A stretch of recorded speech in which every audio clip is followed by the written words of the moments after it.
ഹോസാന ഹല്ലേലൂയ ഹോസാന ഹല്ലേലൂയ ഹോസാന ഹല്ലേലൂയ ഹോസാന ഹല്ലേലൂയ. സ്തുതിക്കട്ടെ. ഹല്ലേലൂയ ഹല്ലേലൂയ ഹല്ലേലൂയ. യേശുവേ ആരാധന ആരാധന ആരാധന. ഹല്ലേലൂയ യേശുവേ ഹല്ലേലൂയ. ശക്തിയോടെ സ്തുതിക്കട്ടെ. ഹല്ലേലൂയ യേശുവേ ആരാധന ആരാധന. യേശുവേ മഹത്വം മഹത്വം മഹത്വം കർത്താവേ. ഞങ്ങളെ സ്തുതിക്കുന്നു ആരാധിക്കുന്നു നന്ദി പറയുന്നു. ഹല്ലേലൂയ ഹല്ലേലൂയ ഹല്ലേലൂയ. യേശുവേ സ്തുതി. ഹല്ലേലൂയ. മാലാഖമാർ പാടിടും ആരാധന, വിശുദ്ധന്മാർ വാഴ്ത്തിടും ആരാധന. മാലാഖമാർ പാടിടും ആരാധന, വിശുദ്ധന്മാർ വാഴ്ത്തിടും ആരാധന. എന്റെ മാർഗമവൻ, എന്റെ സത്യമവൻ, എന്റെ എല്ലാമവൻ, അവൻ ആരാധന. എന്റെ മാർഗമവൻ, എന്റെ സത്യമവൻ, എന്റെ എല്ലാമവൻ, അവൻ ആരാധന. കരങ്ങൾ വീശി ഹോസാന ഹല്ലേലൂയ ഹോസാന ഹല്ലേലൂയ ഹോസാന ഹല്ലേലൂയ ഹോസാന ഹല്ലേലൂയ. സ്തുതിക്കട്ടെ. ഹല്ലേലൂയ ഹല്ലേലൂയ ഹല്ലേലൂയ ഹല്ലേലൂയ. യേശുവേ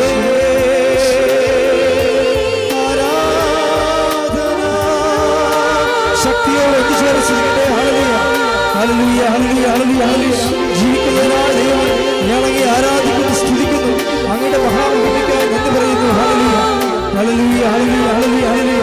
യേശുവേ സ്തുതി. ഹല്ലേലൂയ യേശുവേ സ്തുതി. ഹല്ലേലൂയ ഹല്ലേലൂയ ഹല്ലേലൂയ ഹല്ലേലൂയ ഹല്ലേലൂയ ഹല്ലേലൂയ. പരിശുദ്ധ പരമദിവ്യകാരുണ്യത്തിന് ആരാധനയും സ്തുതിയും പുകഴ്ചയും ഉണ്ടായിരിക്കട്ടെ. പരിശുദ്ധ പരമദിവ്യകാരുണ്യത്തിന് ആരാധനയും സ്തുതിയും പുകഴ്ചയും ഉണ്ടായിരിക്കട്ടെ. പരിശുദ്ധ പരമദിവ്യകാരുണ്യത്തിന് ആരാധനയും സ്തുതിയും പുകഴ്ചയും ഉണ്ടായിരിക്കട്ടെ. നമുക്ക് ഒരുമിച്ച് പ്രാർത്ഥിക്കാം. പ്രത്യക്ഷീകരണ പ്രാർത്ഥന. അമ്മേ പരിശുദ്ധമ്മേ, അമ്മേ പരിശുദ്ധമ്മേ, ദേവമാതാവേ, ദൈവമാതാവേ, കൃപാസനത്തിലൂടെ ഞങ്ങൾക്കും ഞങ്ങളുടെ ദേശത്തിനും അമ്മ ആദിശം തേടി തന്ന എല്ലാ അനുഗ്രഹങ്ങൾക്കും കൃപകൾക്കും ഞങ്ങളിപ്പോൾ ഹൃദയം നിറഞ്ഞ നന്ദി പറയുന്നു. ശ്രുതികടെ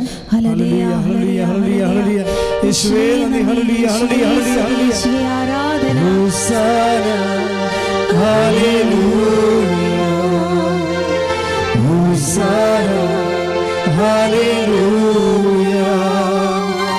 Hosanna, hallelujah, Hosanna, hallelujah. അമ്മേ പരിശുദ്ധമ്മേ, അമ്മേ പരിശുദ്ധമ്മേ, ദൈവമാതാവേ, 2004 ഡിസംബർ 7-ാം തീയതി ഉച്ച കഴിഞ്ഞ് 2:30 കൃപാസനത്തിൽ സംഭവിച്ച അമ്മയുടെ പ്രത്യക്ഷപ്പെടലിനെ കുറിച്ച് തിരുസഭയ്ക്ക് സമർപ്പിച്ചിരിക്കുന്ന പഠനരേഖകളുടെ വസ്തുനിഷ്ഠവും ദൈവശാസ്ത്ര പ്രകാരമുള്ളതുമായ പഠനങ്ങൾ നടത്തി ആ പ്രത്യക്ഷപ്പെടലിലൂടെ പ്രകടമായ ദേവമാതാവിന്റെ പ്രത്യേക കരുതലും സംരക്ഷണവും വെളിപ്പെടുത്തുന്ന പീഡിതരുടെ ആശ്വാസവും പ്രവാചകന്മാരുടെ ആത്മീയം വാഗ്ദാനത്തിന്റെ പേടകവും പ്രപഞ്ചപ്രകൃതിയുടെ മാതാവുമായ പരിശുദ്ധ അമ്മയുടെ ഭക്തി ഭക്തി ഭക്തി തിരുസഭയിൽ കൂടുതൽ പ്രചരിച്ച് ജീവിതത്തിന്റെ ദുരന്ത അവസ്ഥകളിൽ അകപ്പെട്ട് കഴിയുന്ന അനേകായിരം മക്കൾക്ക് ദൈവത്തിന്റെ സാന്നിധ്യവും സന്ധിപ്പും കൂടുതൽ അനുഭവിക്കുവാൻ ആത്മീയ വിശുദ്ധി ദൈവശക്തി കൈവരിക്കുവാൻ ഞങ്ങളുടെ കുടുംബങ്ങളെ ഇടയാക്കണമേ.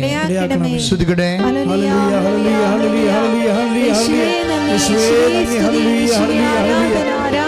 Hosanna, hallelujah, Hosanna, hallelujah, Hosanna, hallelujah, Hosanna, hallelujah. അമ്മേ പരിശുദ്ധ അമ്മേ ഭൂസ്വലോകങ്ങളുടെ അങ്ങേക്ക് ഭൗമ സംരക്ഷണത്തിനായി പ്രപഞ്ച പ്രകൃതിയെ തന്നെ പ്രതിഷ്ഠിക്കുവാൻ പ്രത്യക്ഷീകരണം വഴി ആക്കണമേ. പരിശുദ്ധ അമ്മേ ജപമാല മാതാവേ സകല കൃപാസനം പ്രാർത്ഥനയോട് ചേർത്ത് ഞങ്ങളിപ്പോൾ പ്രാർത്ഥിക്കുന്ന ഈ കുടുംബത്തിന്റെ പ്രത്യേക നിയോഗം പ്രിയപ്പെട്ടവരെ, ഇപ്പോഴും നിങ്ങളുടെ വ്യക്തിപരമായ നിയോഗം ഉടമ്പടി ചെയ്യാത്തവരാണെങ്കിൽ ദയവായി നിങ്ങളുടെ വിഷമവും വേദനയും പ്രാർത്ഥന 10,000 ഇപ്പോഴേ ഓൺലൈനിൽ പ്രാർത്ഥിച്ചുകൊണ്ടിരിക്കുന്ന സമയമാണ്. അതുകൊണ്ടാണ് അച്ഛൻ അങ്ങനെ പറയണത്. എല്ലാവരും നമ്മൾ ഒറ്റക്കല്ല പ്രാർത്ഥിക്കണം. നമ്മുടെ വിഷയത്തിന് നമ്മുടെ കൂടെ 1000 പ്രാർത്ഥിക്കാനുണ്ട്.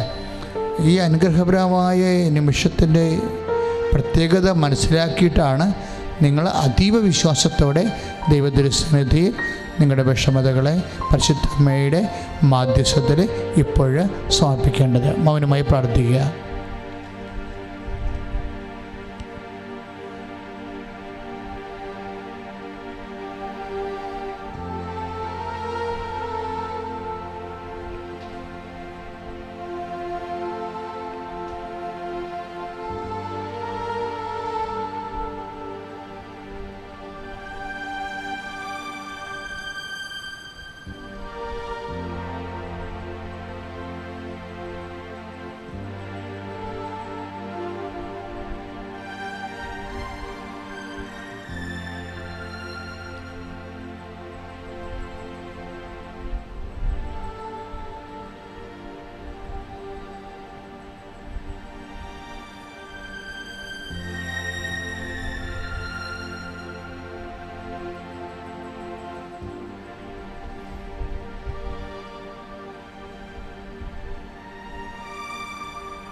അമ്മയുടെ പ്രത്യക്ഷീകരണത്തിന്റെ അനുഗ്രഹവേളയിൽ ഞങ്ങൾക്ക് സാധിച്ചു തരുവാൻ ഇടയാക്കണമേ. ശ്രുതികടെ ഹല്ലേലൂയ ഹല്ലേലൂയ ഹല്ലേലൂയ ഹല്ലേലൂയ ഹല്ലേലൂയ യേശുവേ നന്ദി. ഹല്ലേലൂയ ഹല്ലേലൂയ ഹല്ലേലൂയ ഹല്ലേലൂയ ഹല്ലേലൂയ ഹല്ലേലൂയ ഹോസാന ഹല്ലേലൂയ ഹോസാന Hallelujah, Hosanna, Hallelujah, Hosanna, Hallelujah.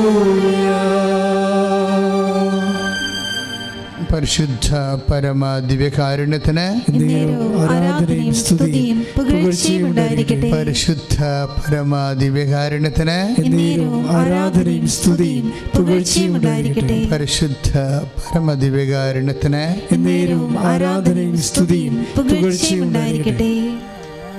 പ്രിയപ്പെട്ടവരെ, ഇന്ന് നമ്മൾ പരിശോധിക്കുന്നത് ഈശോൻ്റെ ജീവിതത്തിലെ അപ്പോസ്തലന്മാരുടെ ജീവിതത്തിലെ വിശുദ്ധ ഗ്രന്ഥത്തിൻ്റെ അഭിഷിക്തരായ ദൈവ മനുഷ്യരുടെ ജീവിതത്തിലെ വളരെ സങ്കടപ്പെടുത്തുന്ന സാഹചര്യങ്ങളെ അവർ എങ്ങനെയാണ് അതിനെ എക്സ്പ്രസ് ചെയ്തത്. നമ്മുടെ വിഷമതകളെ ദൈവതിരുസന്നിധിയിലേക്ക് സമർപ്പിക്കണ്ടേ? അപ്പോൾ എല്ലാ പ്രാർത്ഥനയിലും വരുന്നത് എന്താണ്? നമ്മുടെ വിശ്വാസം, പ്രത്യാശ, ദൈവസ്നേഹം, പിന്നെ സമർപ്പണം. പ്രാർത്ഥനയുടെ കണ്ടൻ്റ് അതാണ്. ശരിക്കും നമ്മൾ പ്രാർത്ഥിക്കുന്ന വിഷയങ്ങളല്ല പ്രാധാന്യം. ഈ വിഷയങ്ങളെ നമ്മൾ ലോഞ്ച് ചെയ്യുന്ന ദൈവിക പുണ്യങ്ങളുണ്ട്. അതിനെക്കുറിച്ചാണ് നമ്മളിന്ന് സുവിശേഷ ചർച്ച ചെയ്യുന്നത്. നമ്മുടെ വിഷയങ്ങൾ ആണ് പലപ്പോഴും നമ്മൾ ശ്രദ്ധിക്കുക അച്ഛൻ പറയണത്. അതായത് നമ്മൾ എപ്പോഴും ദൈവതിരുസന്നിധി വരുമ്പോൾ നമ്മൾ ദൈവതിരുസന്നിധിയെ സമർപ്പിക്കുന്ന, അല്ലെങ്കിൽ അപ്പോഴ് നമ്മുടെ മനസ്സ് വിഷമിക്കുന്ന രീതിയിലുള്ള വിഷയങ്ങളുണ്ടാവത്തില്ലേ? ആ വിഷയങ്ങളെയാണ് നമ്മൾ വല്ലാണ്ടിങ്ങനെ പ്രാധാന്യം കൊടുക്കുന്നത്. അപ്പോഴെന്നാ സംഭവിക്കണമെന്ന് വെച്ച് കഴിഞ്ഞാൽ, പ്രാധാന്യം കൊടുക്കേണ്ട വിഷയങ്ങൾ നമ്മൾ അറിയാതെ അവഗണിച്ച് കളയും. എന്താ വെച്ചാൽ ഇങ്ങനെ പറയണമെന്ന് വെച്ച് കഴിഞ്ഞാൽ, ഇപ്പം നമ്മൾ പ്രാർത്ഥിക്കുന്നൊരു വിഷയമാണ്. ഇപ്പം നമ്മുടെ ജീവിത പങ്കാളി ഗുരുതരമായ ഒരു രോഗത്തിലാണ്. സാധാരണ നമ്മൾക്ക് നമ്മുടെ മരുന്നും അതുപോലെ തന്നെയുള്ള ആശുപത്രി സംവിധാനങ്ങൾ കൊണ്ടൊന്നും റിക്കവർ ചെയ്യത്തില്ലെന്ന് ഡോക്ടറിൻ്റെ വർത്തമാനത്തിൽ നമുക്ക് മനസ്സിലായി. അല്ലെങ്കിൽ നിങ്ങൾക്ക് ഇഷ്ടമുണ്ടെങ്കിൽ വേറെ സ്ഥലത്ത് വേണേൽ പോകാം എന്ന് പറയുമ്പോൾ നമുക്കറിയാമല്ലോ, വേറെ ഹോസ്പിറ്റലിൽ വേണേൽ നോക്കാം എന്ന് പറയണത് എന്താണ്? ശരിക്കും അതിന് നമ്മളെന്താ പറയണത്? കൈ ഒഴിഞ്ഞെന്നാണ് പറയണത് അല്ലേ?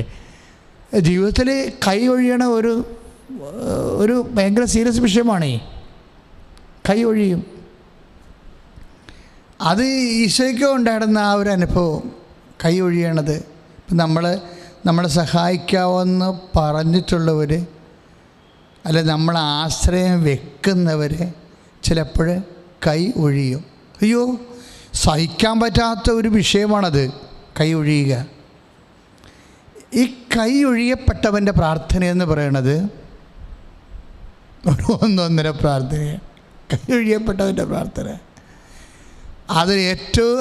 അപ്പം ഞാൻ ഓർക്കണതേ, ഈ കൈ ഒഴിയപ്പെട്ട് കഴിയുമ്പോൾ ആ ഒരു വല്ലാത്ത ഒരു നിസ്സഹായാവസ്ഥ ഉണ്ടാവുമല്ലോ നമ്മളുടെ. അത് ഈശോ എങ്ങനെയാണ് എക്സ്പ്രസ് ചെയ്തത്? ഇതുപോലെ നമ്മുടെ ജീവിതത്തിൻ്റെ വ്യത്യസ്തങ്ങളായ മണ്ഡലങ്ങളിൽ വരുന്ന ഓരോ ജീവിതാവസ്ഥകളെ എങ്ങനെയാണ് എക്സ്പ്രസ് ചെയ്തത്? നമുക്കറിയാമല്ലോ, എക്സ്പ്രസ് ചെയ്താൽ ദൈവതിരുസന്നിധിയിൽ സമർപ്പിച്ചത്. കൈ ഒഴിയപ്പെട്ടതിൻ്റെ അവസ്ഥയെ ഈശോ എങ്ങനെ ദൈവതിരുസന്നിധിയിൽ സമർപ്പിച്ചു? അതിന് ഈശോ എങ്ങനെയെന്ന് ഞാൻ ഉദ്ദേശിച്ചത് എൻ്റെ സഹോദരങ്ങൾക്ക് മനസ്സിലായോ? What was his bodily expression then? ആ സമയത്ത് ഇങ്ങനെയുള്ള കൈയൊഴിയപ്പെട്ടതിൻ്റെ മഹാസങ്കടങ്ങളെ എങ്ങനെയാണ് ഈശോ എക്സ്പ്രസ് ചെയ്തത്?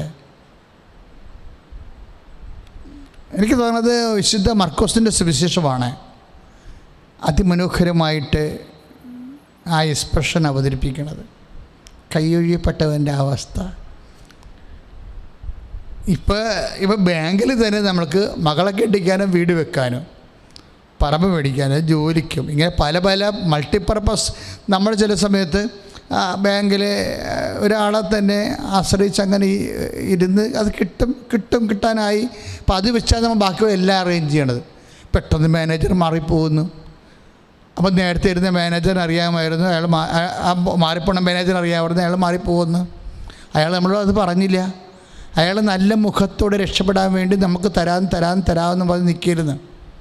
അപ്പം നിങ്ങളവർക്കും ഇങ്ങനെ ഈശോൻ്റെ കാര്യം പറഞ്ഞിട്ട് എന്തിനാ അച്ഛൻ പെട്ടെന്നിങ്ങനെ ഒരു ബാങ്കിൻ്റെ വിഷയത്തിലേക്ക് ചുമ്മാ ഒരു സില്ലി കേസിലേക്ക് കുപ്പ് കുത്തണമെന്ന് ചോദിക്കും. അത് സില്ലി കേസല്ല.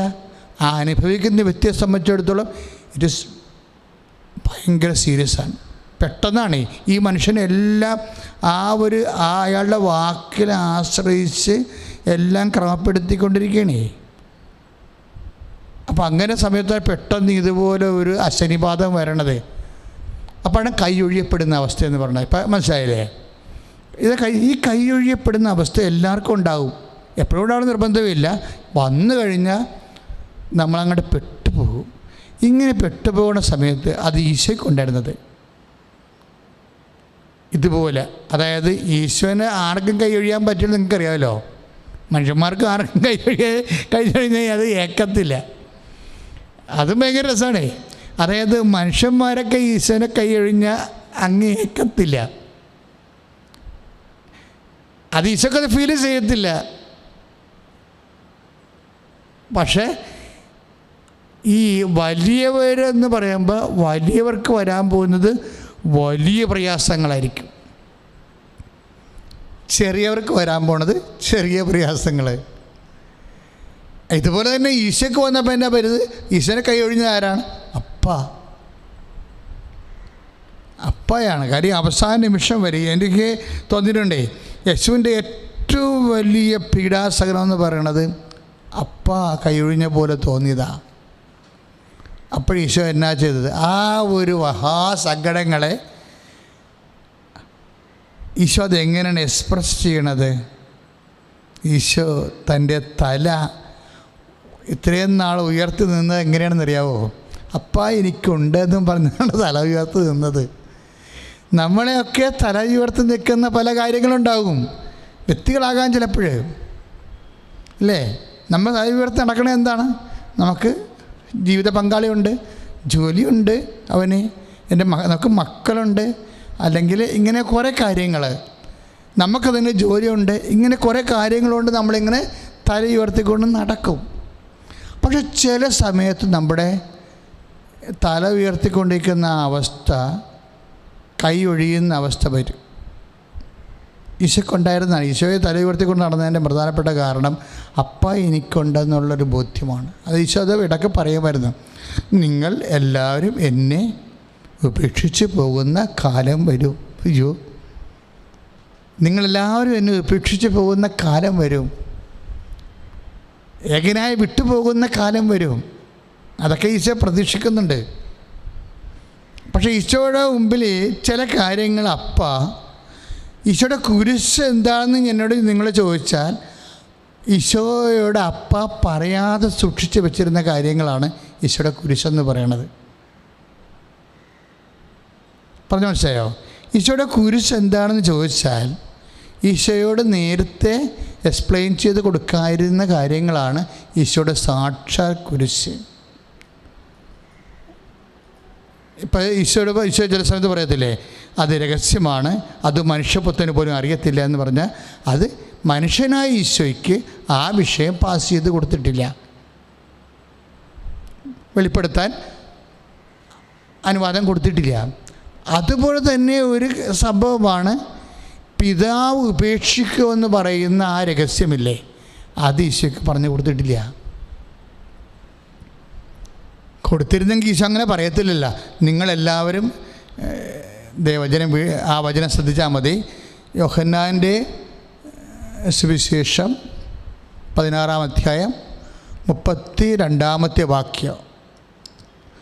ശ്രുതികട ഹല്ലേലൂയ, യേശുവേ സ്തോത്രം, ഹല്ലേലൂയ, യേശുവേ നന്ദി, ഹല്ലേലൂയ, ഹല്ലേലൂയ, ഹല്ലേലൂയ, ഹല്ലേലൂയ, ഹല്ലേലൂയ, ഹല്ലേലൂയ, ഹല്ലേലൂയ, യേശുവേ സ്തുതി, ഹല്ലേലൂയ, ഹല്ലേലൂയ, ഹല്ലേലൂയ, ഹല്ലേലൂയ, ഹല്ലേലൂയ, യേശുവേ സ്തുതി, ഹല്ലേലൂയ, ഹല്ലേലൂയ, ഹല്ലേലൂയ, ഹല്ലേലൂയ, ഹല്ലേലൂയ, ഹല്ലേലൂയ, യേശുവേ മഹത്വം, മഹത്വം, മഹത്വം, ഹല്ലേലൂയ, ഹല്ലേലൂയ, ഹല്ലേലൂയ, ഹല്ലേലൂയ, ഹല്ലേലൂയ, ഹല്ലേലൂയ, യേശുവേ സ്തുതി, ഹോസാന, ഹല്ലേലൂയ,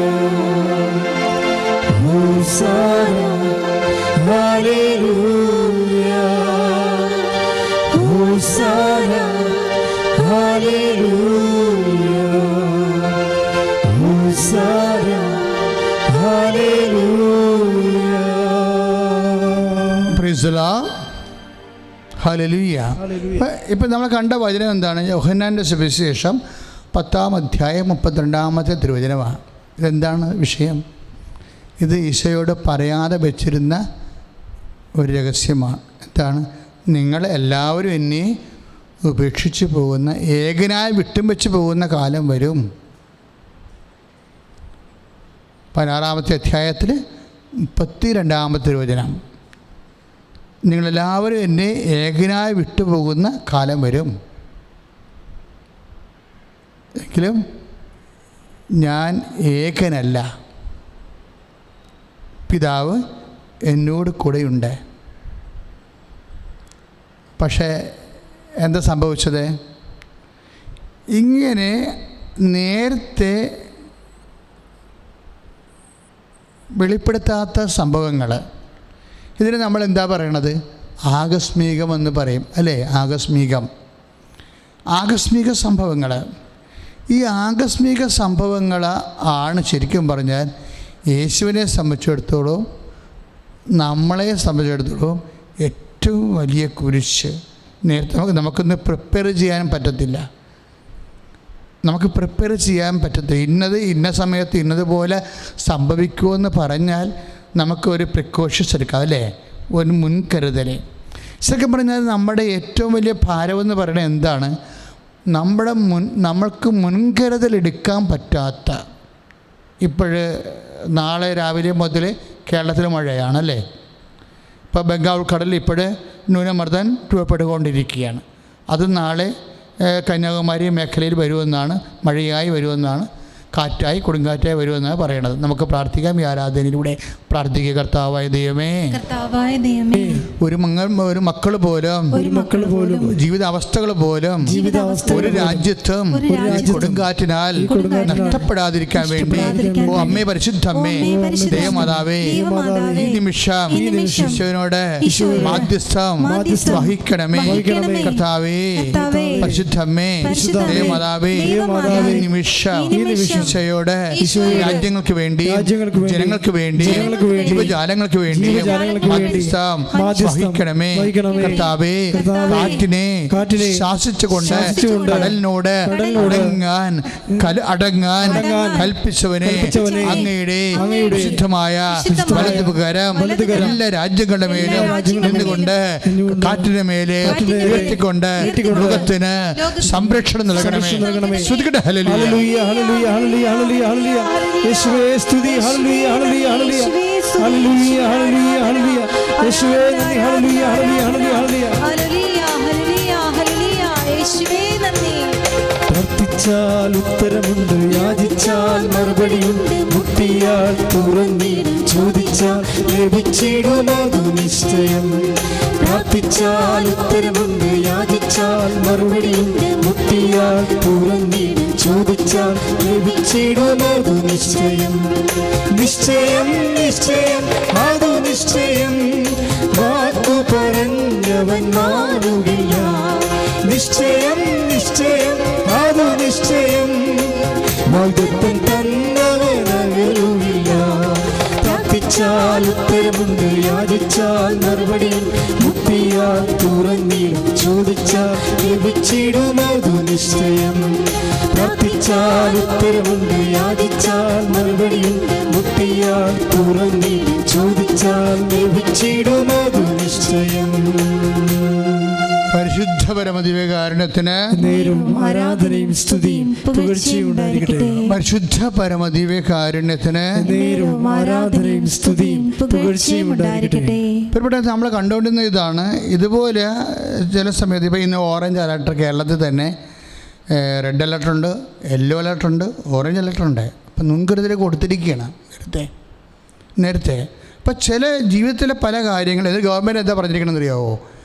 അതായത് കാലാവസ്ഥ നിരീക്ഷകർ പറഞ്ഞിരിക്കുന്നത് പകലെല്ലാം ഇങ്ങനെ തെളിഞ്ഞ് കാണും, നല്ല ആകാശം, നീലാകാശം, തെളിഞ്ഞ ആകാശം കാണും, വെയിലും ഉണ്ടാവും. അത് വിചാരിച്ചുകൊണ്ട് ആരും മുൻകരുതലെടുക്കാതിരിക്കരുത്. ഇത് പെട്ടെന്നായിരിക്കും ഇതിൻ്റെ ചേഞ്ച് വരാൻ പോകണമെന്നൊക്കെയാണ് കാലാവസ്ഥ നിരീക്ഷകർ പറഞ്ഞിരിക്കുന്നത്. ഞാനത് അനുഷംഗികമായിട്ട് പറഞ്ഞതാണ്, നിങ്ങൾ ശ്രദ്ധിക്കണം, നല്ലതാണ്. അപ്പോൾ അപ്പോഴേ അതായത് പക്ഷേ ഇതൊക്കെ നമുക്കൊരു മുന്നറിവ് തരുന്നുണ്ട്. പക്ഷേ ചില സമയത്ത് ആകസ്മികമായി നമ്മുടെ ജീവിതത്തിൽ സംഭവിക്കുന്ന കാര്യങ്ങൾ അതുണ്ടാകും. അത് ദൈവകോളം എന്ന് പറയും. വാസ്തവത്തിൽ ദൈവത്തിനെ പൂരിപ്പിക്കാനുള്ള കോളമാണ്. എല്ലാം നമ്മളോട് നേരത്തെ പറഞ്ഞിരിക്കുന്ന കാര്യങ്ങൾ നമുക്ക് റെഡിമെയ്ഡായിട്ട് പ്രീ പ്ലാൻ ചെയ്യാൻ പറ്റും. ഈ പ്രീ പ്ലാൻ ചെയ്യാതെ ചില കാര്യങ്ങൾ സംഭവിക്കും. അതാണ് നമ്മൾ ഇപ്പോൾ ഒരു പരീക്ഷ എഴുതുമ്പോൾ ചില പരീക്ഷകൾക്ക് ചില ക്വസ്റ്റ്യൻസ് 2 മാർക്ക്, ചിലതിന് 20 മാർക്ക് ഇല്ലേ. അപ്പോൾ ചില കുട്ടികൾ ആ 2 മാർക്കിൻ്റെ പരീക്ഷ ശരിക്ക് അറിയാവുന്നതാണെങ്കിൽ 4 പേജൊക്കെ എഴുതി വെക്കും. ഒരു കാര്യമില്ലേ, 2 വരി എഴുതിയാൽ മതി. കാര്യം അതിന് 2 മാർക്കല്ലേ ഉള്ളൂ. ഇത് 2 മാർക്കിന് നമ്മൾ 20 വരി എഴുതി വെക്കുന്ന സമയത്ത് ആ 20 മാർക്കിൻ്റെ ക്വസ്റ്റ്യൻ നമുക്ക് നഷ്ടപ്പെട്ടാൽ എന്ത് ചെയ്യും? ഇതുപോലെ 20 മാർക്കിൻ്റെ ക്വസ്റ്റ്യൻ വരണത് അൺഅനൗൺസ്ഡ് ആയിരിക്കും. പ്രീ പ്ലാൻ ചെയ്യാൻ പറ്റത്തില്ല. അതാണിപ്പോൾ ഈ 16:32 പറയണത്. എന്താണ്? നിങ്ങൾ എല്ലാവരും എന്നെ ഏകനായി വിട്ടുപോകുന്ന കാലം വരും, പക്ഷേ ഞാൻ ഏകൻ അല്ല, പിതാവ് എൻ്റെ കൂടെ ഉണ്ട്. അതാണ് പ്രശ്നം.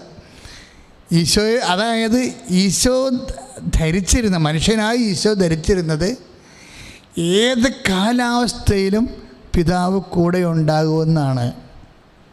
പക്ഷേ പ്രീ പ്ലാൻഡ് അല്ലാത്ത ആകസ്മികമായൊരു സംഭവം, അതായത് നമ്മളുടെ അട്ടിപ്പതറിപ്പോകുന്ന ഒരു സംഭവം പിതാവിൻ്റെ മിസ്സിങ്ങാണ്. കുരിശിൻ്റെ നല്ല തീവ്ര മുഹൂർത്തത്തിലെ പിതാവ് ഈശോനെ ഓഫണാക്കി കളയും, ഡിസോൺ ചെയ്ത് കളയും. അപ്പോഴ് ഈശോ പ്രാർത്ഥിക്കുന്നൊരു പ്രാർത്ഥനയുണ്ട്. ആ പ്രാർത്ഥനയ്ക്കൊരു ശരീരഭാഷയുണ്ട്. ഒരു വല്ലാത്തൊരു പ്രാർത്ഥനയാണത്. കാര്യം ഇങ്ങനെ അതായത് എനിക്ക് തോന്നുന്നത് പലപ്പോഴും സംഭവിക്കുന്നത് ഇതിന് ശേഷം പിന്നെ ഉയർപ്പാ സംഭവിക്കണം. നമുക്കറിയാം ഈ ഒരു മുഹൂർത്തത്തിന് ശേഷം പിന്നീട് നമ്മൾ സംഭവിക്കുന്നത് എന്താണ്? ഉയർപ്പാണ് സംഭവിക്കുന്നത്. അങ്ങനെ ചിന്തിക്കുന്ന ദൈവശാസ്ത്രജ്ഞന്മാർ വരെ ഉണ്ട്. കാര്യം എന്താ? സുവിശേഷത്തിൻ്റെ ചില പ്രവചനങ്ങളുടെ പൂർത്തീകരണത്തിനായാണ് യേശുവിൻ്റെ ബോഡി 3 ദിവസങ്ങളിൽ കല്ലറയിൽ അടക്കപ്പെടുന്നത്. പക്ഷേ ദൈവപുത്രൻ ഈശോയെ സംബന്ധിച്ചിടത്തോളം ആ സമയം തന്നെ ട്രാൻസ്ഫോം ആവും. അങ്ങനെ ചിന്തിക്കുന്ന, ഞാൻ സഭയുടെ പഠനമല്ല പറഞ്ഞത്, അങ്ങനെ ചിന്തിക്കുന്ന ദൈവശാസ്ത്രജ്ഞന്മാരുണ്ട്. ഞാനിവിടെ എന്താ കോട്ട് ചെയ്യാൻ കാരണം എന്ന് വെച്ച് കഴിഞ്ഞാൽ ഇതുപോലെ 20 മാർക്കിൻ്റെ ചോദ്യമാണിത്. എന്താണ്? നേരത്തെ ഒരു സൂചന പോലും ഇല്ലാത്ത, ചില സമയത്ത് ഒരു സൂചന പോലും ഉണ്ടാകത്തില്ല. ഒരു സൂചന പോലും നമുക്ക് തരാത്ത സമയത്ത് പെട്ടെന്ന് ദൈവം കയറി ഇടപെടും. അതായത് ദൈവഹിതത്തിൻ്റെ ഇതിൻ്റെ അകത്ത് വരുന്നൊരു വിഷയം, ഈശോ ഇവിടുന്ന് കട്ടിച്ച് രക്ഷപ്പെട്ടെന്ന് ഞാൻ പറയത്തുള്ളൂ. എന്താ കാര്യം വെച്ച് കഴിഞ്ഞാൽ, രക്ഷപ്പെടാൻ കാരണം പരിശുദ്ധാത്മാവ് ഇതിന് ശേഷമാണ് ഇതിൻ്റെ നിർദ്ദേശം കൊടുത്തിട്ട് ഒരു സെക്കൻഡ് കഴിയുമ്പോഴാണ് ഈശോയിൽ നിന്ന് ആത്മാവ് പിരിയണത്. പക്ഷെ പിരിയണ മുമ്പ് സുവിശേഷം ഒരു കാര്യം പറയും. എന്താണ്? അവൻ തല ചായ്ച്ച് ജീവനെ സമർപ്പിച്ചു എന്ന്. ഭയങ്കര വാക്കാണത്. അവൻ ജീവനെ സമർപ്പിച്ചിട്ട് തല ചായ്ക്കുകയല്ല ചെയ്യണത്. അങ്ങനെ നമുക്കൊക്കെ അങ്ങനെയാണ്. ജീവൻ പോകുമ്പോഴല്ല തല ഒടിഞ്ഞു വീണത്. പക്ഷേ ബൈബിളിൽ എഴുതിയിരിക്കുന്നത് എന്താണ്? അവൻ ജീവനെ സമർപ്പിച്ചു, തല ചായ്ച്ചു. അത് വല്ലാത്ത ഒരു വാക്കാണത്. എന്ന് വെച്ചാൽ അവൻ ബോധത്തോടെ ആണ് ജീവനെ സമർപ്പിച്ചത്. ആ ജീവനെ സമർപ്പിക്കുന്നതിൻ്റെ ബോഡി ലാംഗ്വേജ് ആയിട്ടാണ്, ബോഡി ഭാഷയായിട്ടാണ് തല ചായ്ക്കുക എന്ന് പറയണത്. അപ്പോൾ തല ചായ്ക്കണത് എന്താണ് അവിടെ? It's A prayer. അല്ലാതെ ഒരു ബയോളജിക്കൽ സിസ്റ്റത്തിൻ്റെ ലൈഫ് അങ്ങോട്ട് പോകുമ്പോൾ ഓട്ടോമാറ്റിക്കായിട്ട് ബലൂൺ കുത്ത് വീഴുമ്പോൾ കാറ്റ് പോണ പോലെയുള്ള സാങ്ഷൻ വിഷയമല്ലത്. അതായത് അൺഅനൗൺസ്ഡായിട്ട് നമ്മുടെ ജീവിതത്തിൽ ഇപ്പോൾ ആക്സിഡൻറ്റിലെ ഇപ്പോൾ ചിലർ പറഞ്ഞില്ലേ എൻ്റെ മകൻ മരിച്ചു പോയെന്നൊക്കെ പറയത്തില്ലേ, അങ്ങനെയുള്ളവരുടെ ഇപ്പോൾ അവർ നേരത്തെ ചിന്തിച്ചതാണോ? നേരത്തെ ചിന്തിച്ചതാണോ? ഇല്ല. പെട്ടെന്ന് ആക്സിഡൻ്റ് ആയിപ്പോയെന്ന് പറയത്തില്ലേ, നേരത്തെ ചിന്തിച്ചതാണോ? ഇപ്പോൾ ഞാൻ ഫേസ്ബുക്കിൽ നോക്കിയപ്പോഴേ എനിക്ക് വളരെ പരിചയമുണ്ടായിരുന്ന ഒരാൾ എൻ്റെ മുഖം കണ്ട്, പക്ഷേ അതിന് ആദരാഞ്ജലി എന്ന് എഴുതിയിരുന്നത്. ഞാനൊരു ദിവസം അപ്പം തന്നെ മൊബൈൽ പൊത്തി ആത്മശാന്തിക്ക് വേണ്ടി പ്രാർത്ഥിച്ചു. ഈ കോവിഡിൻ്റെ കാലത്തെ വളരെ പ്രിയപ്പെട്ടവരൊക്കെ ആകസ്മികമായി ഇങ്ങനെ മാഞ്ഞു പോവുകയല്ലേ. ഇപ്പോഴ് നമ്മുടെ ജീവിതത്തിൽ ആകസ്മികമായി സംഭവിക്കുകയല്ലേ ഓരോ കാര്യങ്ങൾ. ഇങ്ങനെ ആകസ്മികമായി സംഭവിക്കുന്ന ഒരു കാലം ഉണ്ടായിട്ടില്ല പണ്ട്. ഇത്രയും ആകസ്മികമായൊക്കെ ഇപ്പം എത്രയോ പേർക്കാണ് കൂട്ടുകാരെ നഷ്ടപ്പെട്ടത്, എത്ര പേർക്ക് ബന്ധുക്കളെ നഷ്ടപ്പെട്ടു, എത്ര പേർക്ക് ജീവിത പങ്കാളികളെ നഷ്ടപ്പെട്ടു. ഇത് നമ്മൾ കണക്ക് കൂട്ടിയ കാര്യമാണോ? ആകസ്മികമായി സംഭവിച്ച പോലെയാണ് ദൈവത്തിലെ. അപ്പോൾ എൻ്റെയും ജീവിതത്തിൽ മാത്രമല്ല, ഈശോയുടെ ജീവിതത്തിലും ഈ 16-32 വർക്കൗട്ട് ചെയ്യും. എന്താണ്? നിങ്ങളെല്ലാവരും എന്നെ ഏകനായി വിട്ടുപോകുന്ന കാലം വരും, പക്ഷെ ഞാൻ ഏകനല്ല, എൻ്റെ പിതാവ് എന്നോട് കൂടെ ഉണ്ട് എന്ന് പറഞ്ഞിട്ട് ഇല്ലാണ്ടിരിക്കുന്ന അവസ്ഥ. ഇപ്പം കുർബാന കഴിയുന്ന സമയത്ത് സമാധാനം നിങ്ങളോട് കൂടെ എന്ന് പറയത്തില്ലേ? എന്നിട്ട് നിങ്ങൾ ചിലർ സമാധാനം ഇല്ലാണ്ട് പുറത്തേക്ക് പോകത്തില്ലേ? അപ്പോൾ സമാധാനമുണ്ട് നിങ്ങളുടെ കൂടെയാണെന്നാണല്ലോ അച്ഛൻ പറഞ്ഞത്. പക്ഷേ എൻ്റെ വീട്ടിലെ അവസ്ഥ ഓർക്കുമ്പോൾ എനിക്ക് സമാധാനം കിട്ടണില്ല. ഇത് ജീവിതാനുഭവമാണ്. ശരിക്കും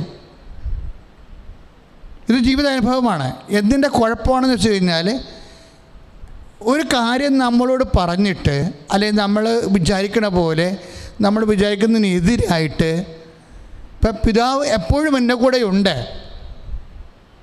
ഞാൻ ഏകനല്ല, നിങ്ങളെല്ലാവരും എന്നെ വിട്ടേച്ചും പോകുന്ന കാലം വരും എന്ന് പറയുമ്പോഴും അങ്ങനെ ആശിച്ചും ആഗ്രഹിച്ചും വിശ്വസിച്ചും പ്രത്യാശിച്ചും ഒക്കെ ഇരുന്നിട്ട് നമ്മുടെ വിശ്വാസത്തിനെതിരായി, നമ്മുടെ പ്രത്യാശയ്ക്കെതിരായി പെട്ടെന്ന് ഈശോനെ പിതാവ് കൈവിട്ട് കളയുന്ന അവസ്ഥ. ഇതുതന്നെയാണ് നമ്മൾക്കും പലർക്കും പറ്റുന്ന അവസ്ഥ. ഈശോ എല്ലാത്തിലും നമ്മൾക്ക് സമനായെന്ന് പറയണില്ലേ? ഭയങ്കരമായ വാക്കാണത്. അവൻ പാപം ഒഴികെ മറ്റെല്ലാത്തിലും നമ്മൾക്ക് സമനായെന്ന് പറയുന്ന വാക്കുണ്ട്. എന്ന് വെച്ചാൽ ഒരു മനുഷ്യൻ ഈ ജീവിതത്തിൽ അനുഭവിക്കുന്ന ആകസ്മികവും അല്ലാതെയുമായിട്ടുള്ള എല്ലാ വിഷയങ്ങൾക്കുമാണ് അവൻ മനുഷ്യാവതാരം ചെയ്തിരിക്കുന്നത്. നമ്മൾ ചെറിയ നോൻപ് ആരംഭിച്ച മനുഷ്യാവതാരത്തെക്കുറിച്ച് ചിന്തിച്ചുകൊണ്ടിരിക്കുകയാണ്. പക്ഷെ മനുഷ്യാവതാരത്തിൻ്റെ തലങ്ങളുണ്ടല്ലോ. ഇപ്പം ചെറിയ നോൻപിൻ്റെ കാലത്ത് നമ്മൾ ധ്യാനിക്കണത് എന്താണ്? കർത്താവിന് മനുഷ്യാവതാരമാണ്. ഈ മനുഷ്യാവതാരത്തിൻ്റെ അനുഭവതലങ്ങളെ അതീവ ആഴമുള്ളതാണ്. ഇപ്പം എന്താ പറഞ്ഞതെന്ന് വെച്ച് കഴിഞ്ഞാൽ എനിക്ക് തന്നെ അറിയത്തില്ല എന്നർത്ഥം. കാര്യം എൻ്റെ വായിൽ കർത്താവ് തരുന്നതാണ് ഞാൻ നിങ്ങൾക്ക് തരണത്. ഞാൻ ഒത്തിരി പ്രാർത്ഥിച്ചാലേ ഇവിടെ നിൽക്കണത്. ഇപ്പോഴെന്താ ഈശോ പറയണത്? അതായത് അവൻ പാപമൊഴികെ നമുക്ക് എല്ലാത്തിനും നമുക്ക് സമനായി ജീവിച്ചു എന്ന്. അതിനകത്തുള്ളതാണ് ഈ ആകസ്മികമായ വിയോഗവും ആകസ്മികമായ കൈയൊഴിയലും ഒക്കെ. ഇങ്ങനെ ആകസ്മികമായ കൈയൊഴിയൽ നിൻ്റെ ജീവിതത്തിൽ മാത്രമല്ല, ഈശോൻ്റെ ജീവിതത്തിൽ പോലും സംഭവിച്ച ഒരു വിഷയമാണ്. പേനിലൂടെ പരിശുദ്ധാത്മാവ് ദേവവേദനെ നിന്നോട് എന്താ പറയണത്? ഇത് ഒരു 20 മാർക്കിൻ്റെ ചോദ്യം പോലെയാണ്. ഈ ചോദ്യത്തിൽ നമ്മൾ ഉത്തരം കൊടുക്കാൻ ഇടയായാൽ നമ്മൾ ഈ പരീക്ഷയ്ക്ക് ജയിക്കും. ഞാൻ പറഞ്ഞ മനസ്സിലായോ? അതായത് ഇതൊരു 20 മാർക്കിൻ്റെ ചോദ്യമാണ്. എന്താണ് ചോദ്യം? നേരത്തെ ഔട്ട് ഓഫ് ദി സിലബസ് ചോദ്യങ്ങൾ വരികയാണ്. അപ്പം നിങ്ങളെന്താ പറയണത്? ഇറ്റ് ഈസ് അൺജസ്റ്റിസ്, ഇൻജസ്റ്റിസ് എന്നൊക്കെ നമ്മൾ പറയും. എന്താ പറയണത്? ഇത് ഔട്ട് ഓഫ് സിലബസ് ആണെന്ന് പറയും. പരീക്ഷ കഴിഞ്ഞ ചോദ്യങ്ങളൊന്നും ഇല്ല, ഉത്തരവും ഇല്ല. നീ അതിങ്ങനെ മാനേജ് ചെയ്തിരിക്കണമെന്ന് നോക്കത്തുള്ളൂ. അപ്പോൾ 20% ചോദ്യങ്ങൾ എപ്പോഴും ജീവിതത്തിൽ ഔട്ട് ഓഫ് സിലബസാണ്. കാര്യം നമ്മൾ വിചാരിക്കണ പോലെയും നമ്മൾ വിചാരിക്കണ പോലെയല്ല കാര്യങ്ങൾ സംഭവിക്കുന്നത്. ഔട്ട് ഓഫ് സിലബസാണ്. ആകസ്മികമായി സംഭവിക്കും. നമ്മുടെ ചിന്തകൾക്ക്, സങ്കല്പങ്ങൾക്ക് അപ്പുറത്ത് സംഭവിക്കും. ദയവായി ഇത് എങ്ങനെ കൈകാര്യം ചെയ്യുന്നു? ഞാൻ ചില സമയത്ത് ഈ ജാക്വലിൻ കെന്നഡിയുടെ അമ്മ റോസ് കെന്നഡിയെക്കുറിച്ച് ഇടയ്ക്ക് ഓർക്കും. കാര്യം അവരുടെ 2 മക്കളും,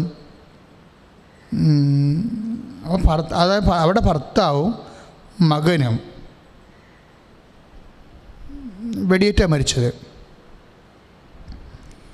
ഈ മകൻ വെടിയേറ്റ് മരിക്കുന്ന സമയത്ത് അവർ ദേവാലയത്തിലുണ്ട്. ഒരു ഫടൻ വന്നിട്ടാണ് അവരോട് പറയണത്, മകൻ ഷോട്ട് ഡെഡ് എന്ന് പറയണത്. അപ്പോൾ അവർ 4ാമത്തെ ദിവസം ചൊല്ലിക്കൊണ്ട് നിൽക്കുക, സോറോഫുൾ മിസ്റ്ററീസിൻ്റെ. അപ്പോഴെന്താ, കർത്താവ് കുരിശ് ചുമക്കണതാണ്. പിന്നെ അവർ ഒരു ദിവസം കൂടിയുണ്ട്, എന്താ, കർത്താവ് കുരിശിൽ മരിക്കണത്. അതുകൂടി ചൊല്ലിയിട്ടാണ് അവിടെ എഴുന്നേറ്റത്. ദൈവ തിരുമനസ്സിനോട് ആകസ്മികമായി വരുന്ന വിഷയങ്ങളെ വിശ്വാസി എങ്ങനെ സമീപിക്കുന്നു, അഥവാ എങ്ങനെ, അത് ആണ് അച്ഛൻ പറഞ്ഞ് 20 മാർക്കിൻ്റെ ചോദ്യം എന്ന് പറയണത്. ഔട്ട് ഓഫ് സിലബസാണത്. ഒരിക്കലും വിചാരിക്കാത്തതാണ്. നമ്മൾ പഠിച്ച പാഠത്തിൽ നിന്നുള്ളതല്ല. പഠിച്ച പാഠത്തിൽ നിന്നുള്ള ഇല്ലാത്ത ഔട്ട് ഓഫ് സിലബസ് ആയിട്ടുള്ള ചോദ്യങ്ങൾ ജീവിതത്തിൽ വന്നാൽ അതിനെ നമ്മൾ അറ്റൻഡ് ചെയ്യണം. അത് അറ്റൻഡ് ചെയ്യണത് എങ്ങനെയാണെന്നാണ് ഈശോ കുരിശിൽ കാണിച്ചത്. എന്താ, അവൻ ജീവൻ പിതാവിനെ സമർപ്പിച്ചിട്ട് അവൻ തല ചായ്ച്ചു. തല കൊണ്ട് ഈശോ പ്രാർത്ഥിക്കുന്ന ഒരു പക്ഷേ ബൈബിളിലെ ഒരേ ഒരു രംഗമാണ്. ശരീരത്തിൻ്റെ എല്ലാ അവയവങ്ങളും കൊണ്ട് നമുക്ക് പ്രാർത്ഥിക്കാവേ. ഇപ്പോഴ് മർക്കോസിൻ്റെ സുവിശേഷം 14:35 എന്ന് വായിച്ചപ്പോളെ, അവൻ അല്പദൂരം മുന്നോട്ട് ചെന്ന് നിലത്ത് വീണ് സാധ്യമെങ്കിൽ ആ മണിക്കൂർ തന്നെ കടന്നു പോകട്ടെ എന്ന് പ്രാർത്ഥിച്ചു.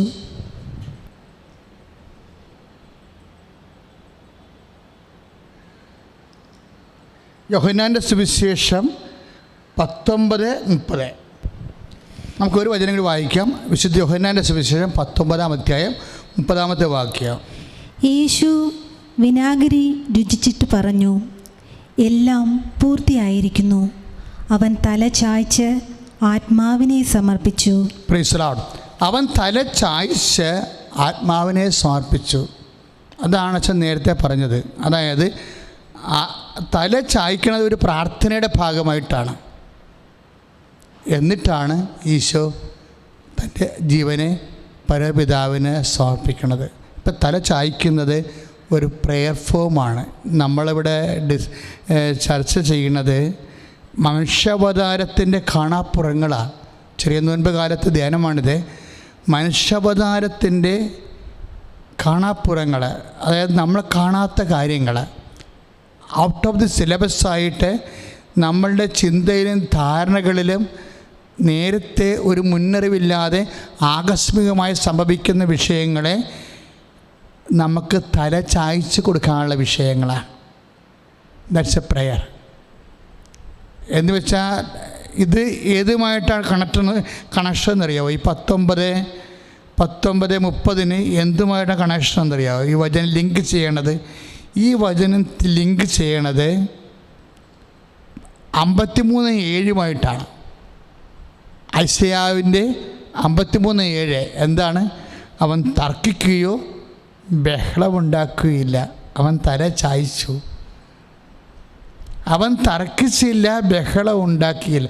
മക്കളെ, നമ്മളുടെ ജീവിതത്തിൽ ഇങ്ങനെ ഔട്ട് ഓഫ് സിലബസ് ആയിട്ട് വരുന്ന ആകസ്മികമായ സംഭവങ്ങളെ കർത്താവിൻ്റെ വചനം പറയുന്നത് എന്താണ്? അത് ദൈവത്തോട് തർക്കിക്കാനുള്ളതല്ലെന്ന്, അത് ബഹളമുണ്ടാക്കാനല്ല ഉള്ളതല്ല, അത് സഹനദാസൻ്റെ സിലബസാണ്. സഹനദാസൻ്റെ സിലബസ് എന്ന് പറയുന്നത് എപ്പോഴും മഹത്വത്തിൻ്റെയും ഉയർപ്പിൻ്റെയും നമ്മളുടെ ഉത്ഥാനത്തിനെ അടിസ്ഥാനപ്പെടുത്തിയിരിക്കുന്നത്, ഈ നമ്മുടെ മഹത്വത്തെ അടിസ്ഥാനപ്പെടുത്തിയിരിക്കുന്നത് ഈ അൺഅനൗൺസ്ഡ് ആയിട്ടുള്ള ക്വസ്റ്റ്യൻ നമ്മൾ എങ്ങനെ കൈകാര്യം ചെയ്തതെന്നതാണ്.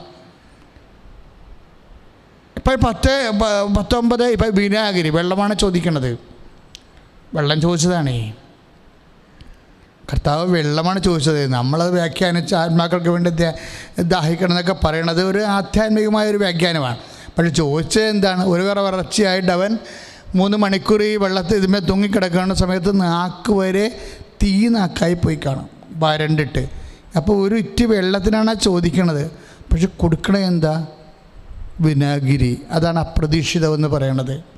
വെള്ളം കിട്ടുമെന്ന് കർത്താവ് കുറേ പ്രതീക്ഷിച്ച് കാണും, പക്ഷെ നാവിനെ തൊട്ടപ്പോഴാണ് മനസ്സിലായത് വെള്ളമല്ല, ഇത് വിനാഗിരിയാണെന്ന് മനസ്സിലാകണത്. നമ്മുടെ ജീവിതാനുഭവങ്ങൾ ഏതാണ്ട് ഇതുപോലെ തന്നെയാണ് വരണത്. അപ്പോൾ വെള്ളം നമ്മൾ പ്രതീക്ഷിക്കുമ്പോൾ അത് ബന്ധുക്കളോടാകാം, സ്വന്തപ്പെട്ടവരോടാകാം, സർക്കാരിനോടാകാം, സഹോദരങ്ങളോടാകാം, സഭയോടാകാം, നമ്മൾ ആ ഒരു നിമിഷത്തിൽ ചോദിക്കുന്നത് വെള്ളമായിരിക്കും, പക്ഷേ നമ്മൾക്ക് കിട്ടുന്നത് വിനാഗിരി ആയിരിക്കും. ഇതാണ് വിനാഗിരി അനുഭവങ്ങളെന്ന് പറയണത്. ഈ വിനാഗിരി അനുഭവത്തിൻ്റെ സമയത്താണ് ഇതിനെ ഈശോ പ്രെയർ ഫോമായിട്ട് കൺവേർട്ട് ചെയ്യണത്. അതിമനോഹരമാണ്. എന്താ ഈശോ ചെയ്യണത്? ഉടനെ അവൻ തല ചായ്ക്കും. തല ഉയർത്തി നമ്മളെ നിർത്തിയവൻ നമ്മളെ കൈവിട്ടാൽ പിന്നെ നമ്മളെന്ത് ചെയ്യും? തല ചായ്ക്കും. ആരുടെ മുമ്പിലാണ്? കർത്താവിൻ്റെ മുമ്പിൽ തന്നെ, പിതാവായ ദൈവത്തിൻ്റെ മുമ്പിൽ തന്നെ. അപ്പോഴും നമ്മൾ ദൈവത്തെ കൈവിടത്തില്ല. ദൈവം കൈവിട്ടെന്ന് ഈശോക്ക് തോന്നിയപ്പോഴും ദൈവത്തെ കൈവിടാത്ത ആൾ ഉയർത്തെഴുന്നേക്കാതെ പിന്നെ എന്ത് ചെയ്യും? അതായത് നമ്മുടെ ഒരു നമുക്കറിയാമല്ലോ ക്രിസ്തീയ ജീവിതത്തിൻ്റെ മഹത്വം എന്ന് പറയുന്നത് എന്താ? നിത്യതയാണ്. ഈ നിത്യത നമ്മളെ ഉറപ്പ് വരുത്തുന്ന ജീവിത അനുഭവങ്ങളെന്ന് പറയുന്നത് ഇതുപോലെയുള്ള ചില സമയങ്ങളാണ്. നിങ്ങളുടെ ജീവിതത്തിൽ വന്നു കാണും തല കുനിച്ച് നിൽക്കേണ്ട ഒരവസ്ഥ, തല ചായ്ക്കുമ്പോൾ. പക്ഷേ എപ്പോഴും നമ്മളത് ഓർക്കുമ്പോഴും, തല ചായ്ക്കുമ്പോഴും നമ്മൾ ഓർക്കേണ്ടത് എന്താണെന്ന് അറിയാമോ? ഈ വചനത്തിൻ്റെ വ്യാഖ്യാനം കിടക്കണത് അപ്പോൾ യോഹന്നാൻ 19:30 അവൻ തല ചായ്ച്ചു, ജീവനെ സമർപ്പിച്ചു. അതിന് വ്യാഖ്യാനം എവിടെ ഉള്ളത്? ഐസയ്യാ 53:7 അവൻ തർക്കിച്ചില്ല, ബഹളം ഉണ്ടാക്കിയില്ല എന്ന് പറയുന്നതിന് പകരം യോഹന്നാൻ ഉപയോഗിക്കുന്ന വാക്കാണ് അവൻ തല ചായ്ച്ചു എന്ന്. രണ്ടും ഒന്നാണ് ശരിക്കും. ഇപ്പം ദൈവത്തിലെ നിൻ്റെ ഭർത്താവ് ഇപ്പം മരിച്ചു എന്ന് വിചാരിച്ചു, വിധകൾ എന്തുമാത്രമാണ് ധ്യാനം കൂടുന്നത്. നിൻ്റെ മക്കളിപ്പോൾ നിന്നെ ഒരിക്കലും, ഇപ്പം ചില മക്കൾ കല്യാണം കഴിച്ചു കഴിയുമ്പോൾ പെട്ടെന്ന് മരണ കാണാം. അയ്യോ, ഞാൻ തന്നെ വിളിച്ച് പോയിട്ടുണ്ട്. ആമക്കളുണ്ട് പെമ്മക്കളുണ്ട് ഈ ടൈപ്പ്. അതായത് അവർ നമ്മളുടെ കൂടെ ഇങ്ങനെ നിഴൽ പോലെ നടന്ന് നമ്മുടെ സാരിത്വം വെച്ച് പിടിച്ച് നടന്ന മക്കൾ, അമ്മേ അപ്പാന്നും പറഞ്ഞ് ചാകാൻ വേണ്ടി നടന്ന മക്കൾ ഇപ്പം ചാകണം നിർബന്ധമില്ല, നമ്മളൊന്ന് തിരക്കാവില്ല നമ്മളെ. ഇപ്പം ചില വിവാഹം കഴിക്കുന്നതോടുകൂടി ചില കഴിച്ച പെണ്ണുങ്ങളുടെ വീട്ടിലോട്ട് ഈ ചെറുക്കൻ ചെല്ലണ സമയത്ത് അവിടെ അവർ 3 ദിവസം കൊണ്ട് ഇവനെ ബ്രെയിൻ വാഷ് ചെയ്ത് കളയും. അങ്ങനെ കുറേ അനുഭവങ്ങളുണ്ട്. നമ്മളീ പുതുക്കത്തിലൊക്കെ പോകണമെന്നൊക്കെ പറയത്തില്ലേ, വിരുന്നിന് പോകണമെന്നൊക്കെ പറയത്തില്ലേ, പോയച്ചും വരുമ്പോൾ ഇയാൾ മാറിയിരിക്കും. പോയച്ചും ഒന്ന് വരണം. ഒരു 3 ദിവസം കൊണ്ട് ചില അമ്മായിമ്മമാർക്ക് ഒരു മകനെ കൈകാര്യം ചെയ്യാൻ വേണ്ടി 3 ദിവസം മതി. അവളുടെ കൂടെ ആ വീട്ടിൽ പോയി നിൽക്കണ ആ 3 ദിവസം കൊണ്ട് നീ എന്തുണ്ടാക്കി ഗൾഫിൽ, നീത്തെ നാളെ ഗൾഫിലല്ലായിരുന്നോ, 10-15 കൊല്ലം ആയില്ലേ, അപ്പോൾ ഒരു 2 കോടി രൂപ നിൻ്റെ ഉണ്ടാകേണ്ടതല്ലേ, നിൻ്റെ എന്തുണ്ട് എന്നൊക്കെ ചോദിക്കുമ്പോൾ ഉടനെ മകൾ പറയും, ഇതെല്ലാം പെങ്ങന്മാർക്ക് വേണ്ടി കൊടുത്തിരിക്കല്ലേ, ഇതെല്ലാം അനിയന്മാർക്ക് വേണ്ടി കൊടുത്തിരിക്കണല്ലേ, അപ്പനും അമ്മനും ഉണ്ടാക്കല്ലേ, ഇനിയെങ്കിലും നീ ഒന്ന് ജീവിക്കാൻ നോക്കടാ. ഇങ്ങനെ ഒന്ന് ഒരു ചെറിയ സാധനം ഇട്ട് കൊടുത്താൽ മതി. ചെറിയൊരു സാരി ഇട്ട് കൊടുത്താൽ മതി, ഇവൻ്റെ അതോടെ അവൻ്റെ ജീവിതം പോയി. എന്നുവെച്ചാൽ പിന്നെ ഇവൻ തിരിച്ചു വരെങ്കിലും അറിയാമോ, ഈ മത്തങ്ങാപുറത്ത് തലയായിട്ടാണ് ഇവൻ വരേണ്ടത്. അപ്പം അമ്മയാണെന്ന് വെച്ച് കഴിഞ്ഞാൽ കൊതിയോടുകൂടി മക്കൾ അമ്മ വീട്ടിലിട്ട് വരികയല്ലേ, തിരിച്ചു വരികയല്ലേ. അപ്പോൾ 3 ദിവസം അവിടെ ഇല്ലായിരുന്നല്ല. അപ്പോൾ അവനെ സന്ധിക്കാൻ നിൽക്കുമ്പോഴുണ്ട് ഇവൻ്റെ മോന്ത തെളിയത്തില്ല. പിന്നെ അത് പറഞ്ഞ് ഈ നാട്ടുഭാഷയെ പറഞ്ഞ കച്ചും കൈയും തിരിച്ചു വരുമ്പോൾ 1 മാസം കഴിയുമ്പോൾ അവൻ ചോദിക്കും. എന്താ ചോദിക്കണത്? എനിക്കിവിടെ എന്തുണ്ട്? അന്ന് വരെ ഒന്നും ചോദിക്കാഞ്ഞ മനുഷ്യനാണ്, അന്ന് വരെ ഒന്നും ചോദിക്കാഞ്ഞ മനുഷ്യനാണ്. ഇപ്പോഴവരൊരു ചോദ്യം ചോദിക്കണം, എനിക്കിവിടെ എന്തുണ്ടെന്ന്. അപ്പോൾ അമ്മ എന്താ ഉത്തരം പറയണം? അമ്മ ഇതുപോലെ എഴുതി വെച്ചിരിക്കണം. അവൻ പറയും ഉള്ളതല്ല ഇവിടെ ഉണ്ടല്ലോ മകനെ എന്ന് ചോദിക്കും. എന്നാലും അവൻ്റെ മോൻ തെളിയത്തില്ല. അവൻ കമ്പയർ ചെയ്യണം ചേട്ടൻ്റെ കാര്യം, അനിയൻ്റെ കാര്യം, പെങ്ങളുടെ കാര്യം എല്ലാം കമ്പയർ ചെയ്യും. അപ്പം പെട്ടെന്ന് നമ്മളെ മകനെന്ന രീതിയിൽ അല്ലെങ്കിൽ മകളെന്ന രീതിയിൽ പെട്ടെന്ന് അവർക്കൊരു മാറ്റം വരും. ഇത് നമ്മൾ പഠിക്കാത്ത പുസ്തകമാണ്. ജീവിതത്തിൽ പഠിക്കാത്ത പുസ്തകം കുറേ ഉണ്ടേ. പക്ഷേ ദൈവവേദനെ പഠിക്കാത്ത പുസ്തകത്തിൽ നിന്ന് വരുന്ന ചോദ്യങ്ങളാണ്. അതിന് നീ എങ്ങനെ നീ അതിനെ എഴുതിയിരിക്കുന്നു? നിനക്ക് വേണേൽ ഉടനെ എഴുതാം, അവളെ കൊണ്ട് ബ്രെയിൻ വാഷ് ചെയ്ത് അവനെ കൊണ്ടുവന്നിട്ടുണ്ട്.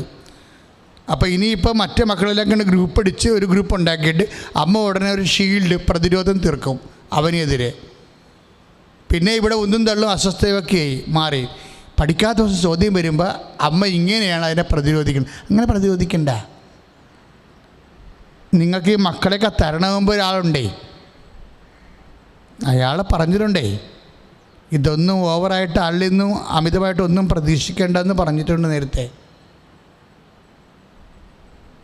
അപ്പോൾ അങ്ങനെയുള്ള സമയം വരുമ്പോഴും നിൻ്റെ വിശുദ്ധി അത് പിന്നെ വൈരാഗ്യമായി, പകയായി, അങ്ങോട്ടും ഇങ്ങോട്ടും ഏഷണിയായി, ഇങ്ങനെ കുറേ. ഇപ്പം നമ്മൾ നോൻപാണ്, കോഴിയിറച്ചി അവസാനിപ്പിച്ചു. ഇപ്പം എന്തെല്ലാം ഇപ്പം നോൻപ് തുടങ്ങുമ്പോൾ പല വീട്ടിലും വെജിറ്റബിളായി. പക്ഷേ വെജിറ്റബിളാണെങ്കിലും നമ്മൾ വെജിറ്റബിളാക്കി, നമ്മുടെ ഡയറ്റെല്ലാം വെജിറ്റബിളാക്കി. പക്ഷേ മറ്റുള്ളവരെ നമ്മൾ വെജിറ്റബിളാക്കും ഉടനെ. അതല്ലേ പ്രശ്നം. നമ്മൾ ഭക്ഷണം മാത്രമല്ലേ, കൂടെ ഉള്ളവർ മൊത്തം മനുഷ്യരെ വെജിറ്റബിളാക്കി കളയേ. എന്താ കാര്യം വെച്ചാൽ ഈ ക്ഷണി, പരദൂഷണം, അതുപോലെ തന്നെ കൂട്ടിപ്പിടുത്തം, സ്ക്രൂതിരി, പല കൊടുക്കുക, സ്ക്രൂ തിരിയുക, ഇങ്ങനെ പല കലാപരിപാടികൾ കൊണ്ട് നമ്മൾ കുടുംബം വെജിറ്റബിളാക്കി കളയും. നോൻപിന് നമ്മൾ ഇറച്ചിയുമില്ല, മീനുമില്ല.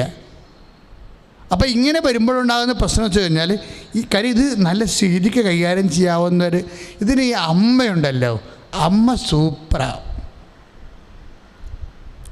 ഇങ്ങനെ ഒരു വിഷയം വന്നാൽ അമ്മ എന്ത് ചെയ്യുമെന്നറിയാവുക? അതാണ് നമ്മൾ അമ്മയെന്ന് പഠിക്കണമെന്ന് പറയണത്. എന്ന് വെച്ചാൽ ഞാൻ ഹൃദയശാന്തതയും എളിമയും ഉള്ളവരാണ്, എന്നിൽ നിന്ന് പഠിക്കാൻ ഈശോ പറഞ്ഞില്ലേ? 11:28 വായിക്കുമ്പോഴേ ഇല്ലേ, മത്തായി ശ്ലീഹയുടെ സുവിശേഷം 11:28-29 വായിക്കുമ്പോൾ ഞാൻ ഹൃദയശാന്തതയും എളിമയും ഉള്ളവനാണ്, എന്നിൽ നിന്ന് പഠിക്കുവേൻ. ആ ഹൃദയശാന്തത എളിമയും ആരുടേതാണ്? അത് ഹൃദയത്തിൽ സംഗ്രഹിച്ച അമ്മയുടേതല്ലേ. അമ്മയുടെയൊക്കെ എന്നല്ലേ ഈശോ ഇത് പഠിച്ചത്? മനുഷ്യാവതാരത്തിൽ ഈശോ ആരാണ്?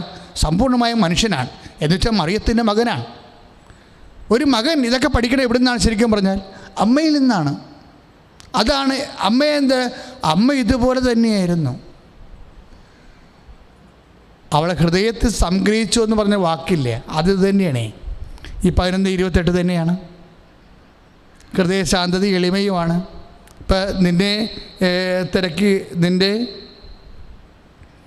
നിന്നെ പാലൂട്ടിയ പ്രചോദനങ്ങൾ ഭാഗ്യമുള്ളതെന്ന് പറഞ്ഞ പോലെ തന്നെ അമ്മയെക്കുറിച്ച് പറയുമ്പോൾ ആരാണ് എൻ്റെ അമ്മ? ദൈവവചനം കേൾക്കുകയും അതനുസരിച്ച് ജീവിക്കുകയും ചെയ്യുന്ന ആളാണ് എൻ്റെ അമ്മ എന്ന് പറയുന്ന വാക്ക് തന്നെ അതനുസരിച്ചുള്ള ജീവിതമാണ് ഹൃദയശാന്തതയും എളിമയും എന്ന് പറയണത്. ഇത് ശരിക്കും നല്ല രസമാണ്. അതായത് മത്തായി 11:28 ഞാൻ ഹൃദയശാന്തത എളിമയുള്ളവനാണ്, എന്നിൽ നിന്ന് പഠിക്കാൻ പറയുന്നില്ലേ? അത് തന്നെയാണ് ഈശോയും പറയണത്, എൻ്റെ അമ്മയിൽ നിന്ന് പഠിക്കാൻ. ഇപ്പോൾ 11:27, 8:21, വിശുദ്ധ ലുക്കായുടെ സുവിശേഷം എല്ലാം അത് തന്നെയാണ്. എന്താണ്? ആരാണ് എൻ്റെ അമ്മ? എന്നിട്ട് ഈശോ തന്നെ പറയും എന്താണ്? ദൈവജനം കേൾക്കുകയും അതനുസരിച്ച് ജീവിക്കുകയും ചെയ്യുന്നയാളാണ് എൻ്റെ അമ്മ. അപ്പോൾ ദൈവവചനം കേട്ടപ്പോഴും അതനുസരിച്ച് ജീവിക്കുകയും ചെയ്തപ്പോൾ അമ്മ എന്തായി മാറി? ഹൃദയത്തെ സംഗ്രഹിക്കുന്ന വ്യക്തിയായി മാറി. മനസ്സിലായില്ലേ? അതാണ് 2:19, 2:52 വിശുദ്ധ ലുക്കായുടെ സുവിശേഷം. ഇപ്പം ദൈവവചനം കേൾക്കുകയും അതനുസരിച്ച് ജീവിക്കുകയും ചെയ്യുന്ന ആളാണ് എൻ്റെ അമ്മയെന്ന് പറയുമ്പോൾ ദൈവവചനം കേട്ട് അതനുസരിച്ചപ്പോൾ അമ്മ എന്തായി മാറി? ഹൃദയത്തെ സംഗ്രഹിക്കുന്ന ആളായി മാറി. ലെഫ്റ്റ് ആദ്യം കൈ ഒഴിഞ്ഞത് ആരാണ്? ഈശോനെ അപ്പ ആദ്യം കൈ ഒഴിഞ്ഞത് ആരെയാ? ഈശോനല്ല, അമ്മനെയാണ്. അപ്പം ആദ്യം കൈ ഒഴിഞ്ഞ് എൻ്റെ മക്കളെ കൈ ഒഴിഞ്ഞതിൻ്റെ സുവിശേഷമാണ് നീ പറയണമെന്നുകൊണ്ടിരിക്കണത്. അപ്പം ആദ്യം കൈ ഒഴിഞ്ഞത് ആരെയാണ്? ഈശോനാണോ? അല്ല, അമ്മനെയാണ്. അമ്മനെയല്ലേ കൊണ്ടുവന്ന് അവസാനം ഒരു ഇപ്പം 2:7 വിശുദ്ധ ലൂക്കാൻ്റെ സുവിശേഷം എന്താ പറയണത്? സത്രത്തിൽ അവർക്ക് സ്ഥലം ലഭിച്ചില്ല. ആകാശവും ഭൂമിയും നിൻ്റെതാണെന്ന് പറഞ്ഞിട്ട് ഇപ്പം ഒരു കട്ടിൽ പോലും കൊടുക്കാനില്ല. അപ്പം വചനം വേറെ, അനുഭവം വേറെ. അതാണ് കൈ ഒഴിയണമെന്ന് പറയണത്. ഇപ്പം നമ്മൾ പ്രാർത്ഥിക്കണില്ലേ ആകാശവും ഭൂമിയും നിൻ്റേതാണ്. പക്ഷേ നമ്മളെ സംബന്ധിച്ചിടത്തോളം ദൈവ പൈതലിന് പ്രസവിച്ച് കിടക്കാൻ ഒരു കട്ടിൽ പോലും ഇല്ല. അപ്പോൾ വചനം ഒന്ന്, അനുഭവം ഒന്ന്, ഇങ്ങനെ വരും. ഇതിനാണ് കൈ ഒഴിയലെന്ന് പറയുമ്പോൾ. ഇതാണ് അവിടെ സംഭവിച്ചത്. എവിടെ? ബെത്ലഹേമിൽ സംഭവിച്ചത്. അവസാനം മനുഷ്യൻ പോലും ഇല്ല, ഉള്ള മൃഗങ്ങളെല്ലാം ഉണ്ട്. അവശപിതാവുള്ളത് കട്ടൻ ചായ മേടിക്കാൻ പോവുകയും ചെയ്തു. രാത്രി കാണാനില്ല. അമ്മയുണ്ട്, കുറേ മൃഗങ്ങളും ഉണ്ട്. അപ്പോഴാണ് ആട്ടടയന്മാർ വരണത് പറ്റതറിയാൻ വേണ്ടി. അവർ പോയി കഴിഞ്ഞാണ് ഈ വചനം എഴുതിയിരിക്കുന്നത്. എന്താണ്? യേശുവിൻ്റെ അമ്മ എല്ലാം ഹൃദയത്തിൽ സംഗ്രഹിച്ചു. അപ്പൻ കൈയൊഴിഞ്ഞത് എന്ത് ചെയ്ത്? അമ്മ ഹൃദയത്തിൽ സംഗ്രഹിച്ചു. അമ്മ തല ചായ്ച്ചു എന്നർത്ഥം. അപ്പൻ കൈയൊഴിഞ്ഞത്, അമ്മ ഹൃദയത്തിൽ സംഗ്രഹിച്ചു. അമ്മ തർക്കിച്ചില്ല, അമ്മ ബഹളം ഉണ്ടാക്കിയില്ല. അമ്മ തർക്കിച്ചില്ല, അമ്മ ബഹളം ഉണ്ടാക്കിയില്ല എന്ന് 53:7 സകനദാസനെ കുറിച്ച് പറയുമ്പോൾ തന്നെ സകനദാസിയാണ് ഈ കിടക്കുന്നത്. അമ്മ ആദ്യമേ അത് പറഞ്ഞു. ഇത് ദാസ്യത്തിൻ്റെ വഴിയായിരിക്കുമെന്ന് അമ്മയ്ക്കറിയാമായിരുന്നു. മാലാഖ വലിയ വായിലെ വർത്തമാനങ്ങളൊക്കെ പറഞ്ഞപ്പോഴേ അവൻ മഹാനായിരിക്കും, വലിയവനായിരിക്കും, യാക്കോബിൻ്റെ ഗോത്രത്തിൽ അവൻ എന്നേക്കും വലിയവനായിരിക്കും എന്നൊക്കെ പറയുമ്പോഴും അമ്മയോട് പരിശുദ്ധാത്മ പറയും, ഈ പറയുന്ന കാര്യങ്ങളൊന്നും ഇതുപോലെയല്ല വിശ്വസിക്കേണ്ടത്. അനുഭവത്തിൽ വരുമ്പോൾ വചനവും അനുഭവവും തമ്മിൽ ഒരു ബന്ധവും ഉണ്ടാകത്തില്ലെന്ന് പരിശുദ്ധാത്മ പറഞ്ഞു. നീ കേട്ട വചനവും അതെന്നോ സംഭവിക്കേണ്ട കാര്യമാണ്. അതും ഇപ്പോഴനുഭവിക്കുന്ന ഈ വർത്തമാനകാല ജീവിതവുമായിട്ട് ഒരു ബന്ധവും ഉണ്ടാകത്തില്ല. അപ്പം പിന്നെ ഞാൻ എന്ത് പറയും എന്ന് കർത്താവിനോട് ചോദിക്കുമ്പോഴേ ആത്മാ പറയും, behold the hand made of the Lord എന്ന് പറഞ്ഞാൽ മതി. എന്താ? കർത്താവിൻ്റെ ദാസി. കർത്താവിൻ്റെ ദാസി എന്ന് പരിശുദ്ധ അമ്മ പറഞ്ഞ് അതിൻ്റെ അർത്ഥം സുവിശേഷത്തിൻ്റെ രക്ഷാകര നടപടി അനുസരിച്ചുകൊണ്ട് സഹനദാസി എന്നാണ്. സഫറിങ് സർവൻ്റെ അർത്ഥം. അമ്മയും സഫറിങ് സർവൻ്റാണ്, കർത്താവിൻ്റെ ദാസിയാണ്. ദേവതലേ, എൻ്റെയും നിൻ്റെയും ജീവിതത്തിൽ ഇതുപോലെ അൺഅനൗൺസ്ഡ് ആയിട്ടുള്ള ആകസ്മികമായിട്ടുള്ള നേരത്തെ പറയാത്ത പഠിക്കാത്ത പാഠത്തിൽ നിന്ന് ഔട്ട് ഓഫ് സിലബസ് ചോദ്യങ്ങൾ വരുമ്പോൾ ഇതുപോലെ കർത്താവിൻ്റെ ദാസി. അതാണ് മനുഷ്യാവതാരത്തിൻ്റെ ഈ രക്ഷാകര ദിവരഹസ്യങ്ങളുടെ ധ്യാനത്തിൻ്റെ ചെറിയ കാലത്ത് പരിശുദ്ധ അമ്മയുടെ സുവിശേഷം നമുക്ക് നൽകുന്ന ഏറ്റവും വലിയ കാഴ്ചപ്പാട് എന്താണ്? അവൾ ഹൃദയത്തിൽ സംഗ്രഹിച്ചു. 2:19 ലൂക്കാ സുവിശേഷം. അവൾ ഹൃദയത്തിൽ സംഗ്രഹിച്ചു. അതുകൊണ്ട് അതെന്താണ്? അതിനെക്കുറിച്ച് ചിന്തിച്ചു. അതിൻ്റെ ഈക്വൽ വേർഡ് എന്താണ്? അവൾ തർക്കിച്ചില്ല, ബഹളമുണ്ടാക്കിയില്ല. ദൈവത്തിലെ ഇതുപോലെ നമ്മുടെ ജീവിതത്തിൽ ഞാൻ മുമ്പ് പറഞ്ഞ പോലുള്ള ചില അനുഭവങ്ങളിലൂടെ ആകസ്മികമായി നിൻ്റെ ഭർത്താവ് മാറിപ്പോകുന്നു. അങ്ങനെ വരാമല്ലോ. ആകസ്മികമായി നിൻ്റെ ഭർത്താവ് മാറിപ്പോകുന്നു, സ്വഭാവം മാറിപ്പോകുന്നു. അങ്ങനെ വരാം. ഉടനെ പോയി നീ പോയിസണൊന്നും അടിച്ച് തിന്നേക്കരുത്. ആകസ്മികമായെന്ന് പറഞ്ഞത് ഈ കഴിഞ്ഞ ദിവസങ്ങളിൽ ഒരു ഫേസ്ബുക്ക് പോസ്റ്റ് ഉണ്ടായിരുന്നു. ഒരു മൈക്കെന്ന് പറയുന്ന ഒരു മനുഷ്യൻ്റെ 6 ഗേൾ ഫ്രണ്ടുകൾ ഒരുമിച്ച് പ്രഗ്നൻ്റായി നിൽക്കണം.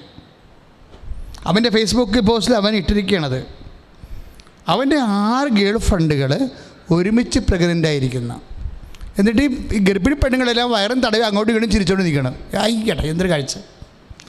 ഒരു മൊത്തം 3 ലക്ഷത്തോളം കമൻ്റാണ് അതിന് താഴെ. ചിലർ പറയും കോളടിച്ചല്ലോ, ചില പറയുന്നത് എങ്ങനെ ഒപ്പിച്ചു, ഇങ്ങനെ എന്തെല്ലാം മലയാളത്തിൽ ഇംഗ്ലീഷും കൂടി കമൻറ്റുകളാണ്. അപ്പോൾ ഞാൻ ഓർക്കുകയാണ്, ദൈവമേ വരാൻ പോകുന്ന ലോകം എന്തൊരു ലോകമായിരിക്കും. മൈക്കിനെ പോലുള്ള ആൾക്കാരെ കൊണ്ടും അവൻ്റെ പെണ്ണുങ്ങളെ കൊണ്ടും പെറ്റുകൂട്ടി എന്തുമാത്രം ലൈംഗിക അരാജകത്വങ്ങളും ധാർമ്മിക ച്യുതികളും കുടുംബ തകർച്ചകളും നമ്മളെ കാത്തിരിക്കുന്നുണ്ട്. കാര്യം മൈക്കിന് കിട്ടിയിട്ടുള്ള ഈ അപ്ലോസ് മാത്രം മതി. അപ്പോൾ ഇങ്ങനെ ഒരു ഇതൊരു ലോകമാണിത്. നമ്മൾക്ക് ഒരു സൂചന തരികയാണ്.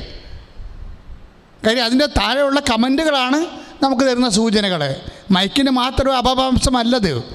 അവനെ സപ്പോർട്ട് ചെയ്യുന്ന ഇങ്ങനെയുള്ള ആൾക്കാരെ സപ്പോർട്ട് ചെയ്യുന്ന ഒരു വലിയ മഹാസമൂഹം ഇന്ന് ഭൂമിയിലുണ്ട്.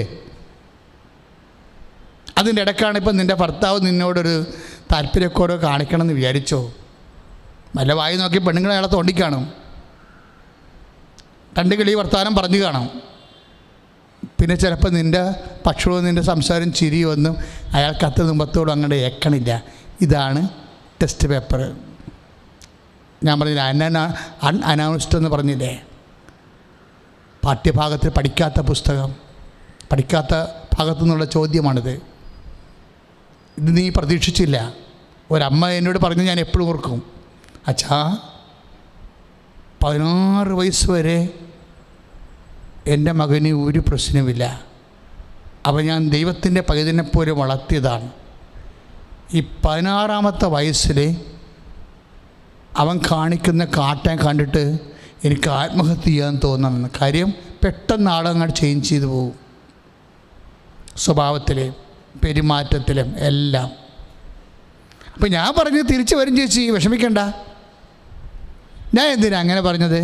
ഞാൻ ഈ ആളെ കണ്ടിട്ടാണ് പറഞ്ഞത്. കാര്യം തിരിച്ചു വരണ ഒരു കോൺസെപ്റ്റ് ലോകത്തിന് കൊടുത്തത് ഈശോയാണ്, അല്ലേ? എല്ലാം കഴിഞ്ഞതിന് ശേഷം അവൻ തിരിച്ചു വരും. അതുപോലെ നമ്മൾ അവനെ നല്ല കാലത്തെ കർത്താവിൻ്റെ വചനം പഠിപ്പിച്ചിട്ടുണ്ടെങ്കിൽ, കർത്താവിൻ്റെ പ്രാർത്ഥന നമ്മുടെ കൂടെ അവനെ ചെല്ലിച്ചിട്ടുണ്ടെങ്കിൽ അവൻ തിരിച്ചു വരും. ചില മക്കളൊക്കെ ഇങ്ങനെ 10, 16, 17, 18, 19, 24 വയസ്സ് വരെയൊക്കെ ചിലപ്പോൾ അപഭ്രംശം കാണിച്ചാലും they will return back. അവൻ ചിലപ്പോൾ നീ വേണമെങ്കിൽ ചിലപ്പോൾ അവൻ തിരിച്ചു വരണപ്പോൾ നീ മരിച്ചു പോയെന്ന് വിചാരിച്ചോ, ഒരു കുഴപ്പമില്ല. അപ്പോഴെന്ത് ചെയ്യണം? തല ചായച്ച് സമർപ്പിച്ചാൽ മതി. ഇപ്പം മരണമില്ല ആനക്കാര്യമല്ലല്ലോ ഇപ്പോൾ, ഇടയ്ക്കിടയ്ക്ക് സംഭവിക്കുന്ന കാര്യമാണ്. ഇപ്പം ഇന്ന് പ്രസവിക്കണം, നാളെ ഞാൻ ചിലപ്പോൾ ഈ സമയത്ത് വേറെ അച്ഛനായിരിക്കും പ്രസവിക്കുന്നത്. ഇവർ ഞങ്ങളെ സംബന്ധിച്ചിടത്തോളം, പ്രത്യേകിച്ച് എന്നെ സംബന്ധിച്ചിടത്തോളം എനിക്ക് ഭയങ്കര സന്തോഷമാണ്. കാര്യം അമ്മയെ ഞാൻ നേരിട്ട് കണ്ടിട്ടുള്ള കാരണം എനിക്ക് ആ വിഷയത്തിൽ ടെൻഷനൊന്നുമില്ല. അപ്പോൾ എന്നാലും ഞാൻ പറയണമെന്ന് വെച്ച് കഴിഞ്ഞാൽ, വിശ്വാസിയെ സംബന്ധിച്ചിടത്തോളം കർത്താവ് പറഞ്ഞിട്ടുണ്ട്, കാണാതെ വിശ്വസിക്കുന്നവരാണ് കണ്ടവരെക്കാളും ഭാഗ്യമുള്ളവരെന്ന്. പിന്നെ നമുക്കെന്താ കുഴപ്പം? അപ്പോഴങ്ങനെ ഒരു അവസ്ഥ വന്നാൽ പോലും നീ നിരാശയോടെ കർത്താവിൻ്റെ അടുത്ത് പോകേണ്ട ഒരു കാര്യമില്ല. തല ചായ്ക്കുക, സമർപ്പിക്കുക. ഈശോ നമുക്ക് തന്നൊരു സംഭവമാണ് അത്. തല ചായ്ക്കുക, അതായത് നമുക്ക് കൈകാര്യം ചെയ്യാൻ പറ്റാത്ത വിഷയം, ആകസ്മികമായിട്ടുള്ള സങ്കടങ്ങൾ, അതുപോലെ തന്നെ നമ്മൾ ചിന്തിക്കാത്ത ജീവിതാനുഭവങ്ങൾ വ്യക്തികളിൽ നിന്നുണ്ടാകുക, നമ്മൾ വിശ്വസിച്ച ആൾക്കാരിൽ നിന്നുണ്ടാവുക. അങ്ങനെയൊക്കെ വരുമ്പോൾ അത് അതിൻ്റെ പേരിൽ നീ വിഷമിക്കാനോ ഭക്ഷണം കഴിക്കാണ്ടിരിക്കാനോ മിണ്ടാണ്ടിരിക്കാനോ എല്ലാം തകർന്നെന്ന് ചിന്തിക്കാനോ ഒരു കഥയുമില്ല. മറിച്ച് എന്താണ്? തല ചായ്ക്കുക, സമർപ്പിക്കുക. ആ വചനം അതിമനോഹരമായൊരു വചനമാണ്. അതായത് യോഹന്നാൻ്റെ സുവിശേഷമില്ലേ 19:30, അവൻ തല ചായ്ച്ചു, ജീവനെ സമർപ്പിച്ചു. ചില വിഷയങ്ങൾ നമ്മുടെ ജീവിതത്തിൽ ഉണ്ടാകുമ്പോൾ അവിടെ തർക്കമില്ലാതെ ബഹളമില്ലാതെ പരിശുദ്ധ അമ്മയെപ്പോലെ ഹൃദയത്തെ സംഗ്രഹിക്കണം. ആ ഹൃദയത്തെ സംഗ്രഹിക്കുന്നതിൻ്റെ ശരീരഭാഷയാണ് തലചായ്ക്കുക, സമർപ്പിക്കുക. അങ്ങനെ വരുമ്പോൾ എന്താ സംഭവിക്കണമെന്ന് അറിയാവോ? അടുത്താണ് നമ്മൾ തലചായ്ക്കണത് പരമപിതാവിൻ്റെ തിരുസന്നിധിയിലാണ്. ആർക്കാണ് സമർപ്പിക്കണത്? ദൈവ തിരുസന്നിധിയിലാണ്. ഇതന്നെയല്ലേ ഹൃദയത്തെ സംഗ്രഹിക്കുക എന്ന് പറയണത്. ഇപ്പം നമ്മൾ ലുക്ക 8:21-11, ലുക്ക 11:27 വചനങ്ങളെല്ലാം പറയണത് എന്താണ്? യേശുവിൻ്റെ അമ്മ ഹൃദയത്തെ സംഗ്രഹിച്ചു. എപ്പോഴാണ്? ഈശോ കൈയൊഴിഞ്ഞ പോലെ സംസാരിച്ചപ്പോഴല്ലേ? 2:52 ഈശോ കൈയൊഴിഞ്ഞ പോലെ സംസാരിച്ചേ. അപ്പോഴാണ് അമ്മ തല ചായ്ച്ചത്. ഈ വിശേഷ പ്രഭാഷണത്തിൻ്റെ പേരെന്താണ്? മരിയൻ ഉടമ്പടി ധ്യാനമെന്നാണ്. അതുകൊണ്ട് മരിയൻ കയറി വരണത്. ഞാൻ ചില സമയത്ത് ഓർത്ത് പോയിട്ടുണ്ട്. അതായത് ഇപ്പം ഞാൻ ശാന്തശീലനും വിനീത ഹൃദയനുമാണെന്ന് പറഞ്ഞില്ലേ, അത് ആ ശാന്തശീലതയും വിനീത ഹൃദയവും അമ്മ എവിടെയാണ് സൂചിപ്പിച്ചത്? എവിടെയാണ് അമ്മ ആദ്യം പ്രകടിപ്പിച്ചത്? ഈശോത്തെ പഠിച്ചു. നിങ്ങൾ എന്നിൽ നിന്ന് പഠിക്കാൻ പറയുന്നു. അതെവിടുന്നാണ് പഠിച്ചത്? ഈശോ കൈ ഒഴിഞ്ഞൊരു സമയമുണ്ട് അമ്മയ്ക്ക്. അതേത് സമയമാണ്? നിങ്ങൾ എന്തിനാണ് എൻ്റെ കാര്യത്തിൽ അന്വേഷിക്കണം എന്ന് ചോദിച്ചില്ലേ? നിങ്ങൾ എന്തിനാണ് എന്നെ അന്വേഷിക്കണത്? എൻ്റെ പിതാവിൻ്റെ കാര്യത്തിൽ അപ്പം തന്നെ ഒരു സബ്സ്റ്റിറ്റ്യൂഷൻ വന്നില്ലേ? ഇത് കൈയൊഴിയലാണ് ശരിക്കും പറഞ്ഞാൽ. ഇപ്പം നമ്മൾ 2:48 വായിക്കുന്ന സംഭവമില്ലേ? അമ്മയെ സംബന്ധിച്ചിടത്തോളം പുത്രൻ്റെ മകൻ്റെ കൈയൊഴിയലാണ്. അമ്മമാരെന്നെ കേൾക്കുന്നവരൊക്കെ ഓർത്തേക്കണേ, മക്കളിൽ നിന്ന് എപ്പോഴായാലും കൈയൊഴിയൽ നമ്മൾ മേടിക്കണമല്ല പ്രശ്നം. അപ്പോൾ എന്ത് ചെയ്യണമെന്ന് അറിയണം. അത് നമ്മളെ പഠിപ്പിച്ചിട്ടുണ്ട് അമ്മ. ഈശോ എന്താ ചോദിക്കണത്? എൻ്റെ മകനെ, ഞാനും നിൻ്റെ പിതാവും കൂടി എന്തുമാത്രം നിന്നെ അന്വേഷിച്ചെന്നോന്ന് ചോദിക്കുമ്പോൾ നിങ്ങൾ എന്തിനാണ് എന്നെ അന്വേഷിച്ചത്? അതാണ് ചോദ്യം. ഞാൻ എൻ്റെ പിതാവിൻ്റെ കാര്യത്തിൽ വേപൃതനായിരിക്കേണ്ടവനാണെന്ന് അറിയില്ലേ? അപ്പോൾ അവിടെ പിതാവ് വന്നു. ഇത്രയും നാൾ പറയാതിരുന്ന ഒരാളാണ് ആദ്യമായിട്ട് വരുന്നത്. ഇത്രയും നാൾ പിതാവിനെക്കുറിച്ചൊന്നും പറഞ്ഞിട്ടില്ലേ? ഇത്രയും നാൾ പറയാതിരുന്ന അപ്പനും അമ്മയൊക്കെ വേറെ സബ്സ്റ്റിറ്റ്യൂട്ട് വന്നു. അത് പെട്ടെന്നൊരു മകൻ്റെ ഉള്ളിൽ നിന്ന് കേൾക്കുമ്പോഴേ ഒരമ്മയാണെങ്കിൽ താങ്ങാൻ കുറച്ച് സമയമെടുക്കും, വേറെ കുഴപ്പമൊന്നുമില്ല. പക്ഷെ അമ്മ മിണ്ടിയിലല്ല, തുളുമ്പില്ല.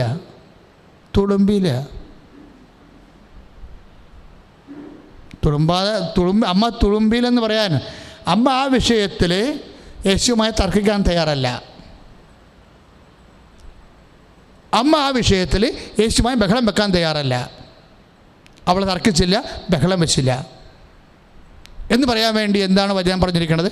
അവൾ ഹൃദയത്തെ സംഗ്രഹിച്ചു, തല ചായ്ച്ചു. അവൾ ഹൃദയത്തെ സംഗ്രഹിച്ചു. എന്താണ്? ദൈവഹിതം. അതാണ് ദൈവഹിതം. എന്താണ്? യേശു പിതാവിൻ്റെ കാര്യത്തിൽ വ്യാപൃതനായിരിക്കേണ്ടവനാണ്. ദൈവഹിതം. ആ ദൈവഹിതത്തിന് ആദ്യമേ ഈശോയുടെ അമ്മ കർത്താവിന് ദാസ്യെന്ന് പറഞ്ഞെങ്കിൽ അതിൻ്റെ തന്നെ അടുത്ത ഭാഗമാണ് അവൾ ഹൃദയത്തെ സംഗ്രഹിച്ചു എന്ന് വെച്ചാൽ ഈശോനെ പോലെ തല ചായ്ച്ചു എന്നാണ്. എന്തിന് തല ചായ്ച്ചു? തല ചായ്ക്കുന്നവർ മനുഷ്യൻ്റെ ഹൃദയത്തിനല്ല തല ചായ്ക്കണത്. തല ചായ്ക്കുന്നവർ ഉത്തരം കിട്ടാത്ത ചോദ്യങ്ങൾ, കൈയൊഴിയപ്പെട്ട ബന്ധം എല്ലാത്തിനും നമ്മൾ തല ചായ്ക്കും. ആകസ്മികമായി സംഭവിക്കുന്ന സംഭവങ്ങൾ, അത് നമുക്കുണ്ടാക്കുന്ന ആഘാതങ്ങൾ എല്ലാത്തിനും നമ്മൾ തല ചായ്ക്കും. എന്തിനാണ് തല ചായ്ക്കണത്? I command my spirit. ഞാൻ എൻ്റെ ആത്മാവിനെ സമർപ്പിക്കുന്നു. ആർക്ക്? ദൈവഹിതത്തിന്. ദൈവരല്ലേ? ഒരു വിശ്വാസിയുടെ ദൈവരാജ്യം എന്താണ്?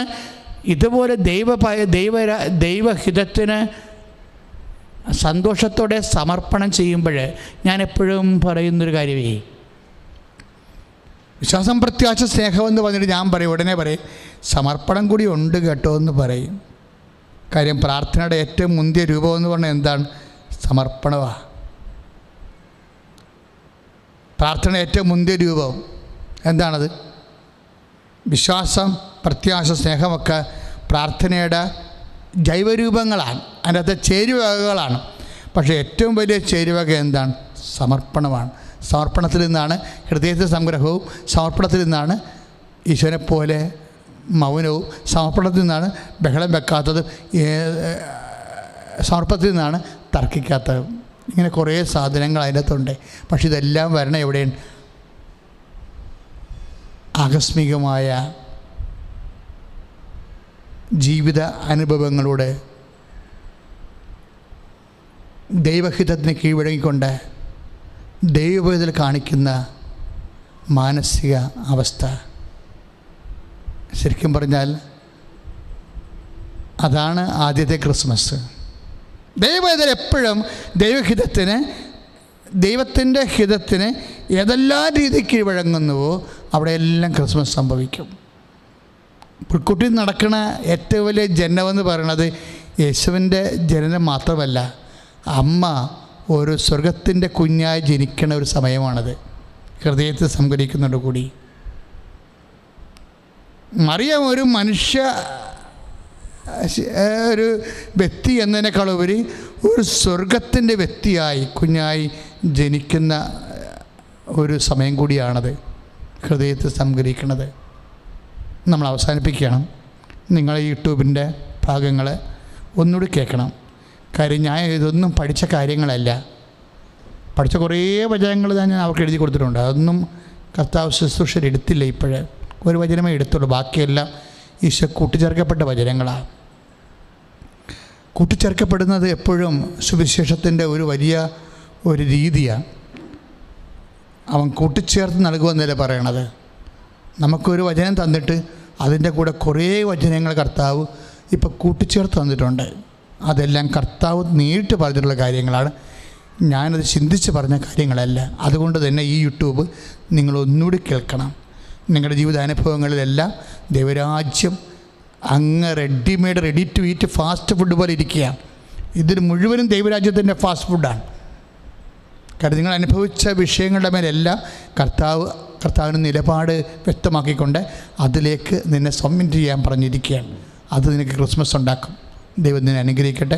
സ്തുതിക്കട്ടെ. ഹല്ലേലൂയ. യേശുവേ സ്തുതി. ഹല്ലേലൂയ ഹല്ലേലൂയ ഹല്ലേലൂയ ഹല്ലേലൂയ. യേശുവേ സ്തുതി. ഹല്ലേലൂയ ഹല്ലേലൂയ ഹല്ലേലൂയ ഹല്ലേലൂയ ഹല്ലേലൂയ ഹല്ലേലൂയ ഹല്ലേലൂയ. യേശുവേ സ്തുതി. ഹല്ലേലൂയ ഹല്ലേലൂയ.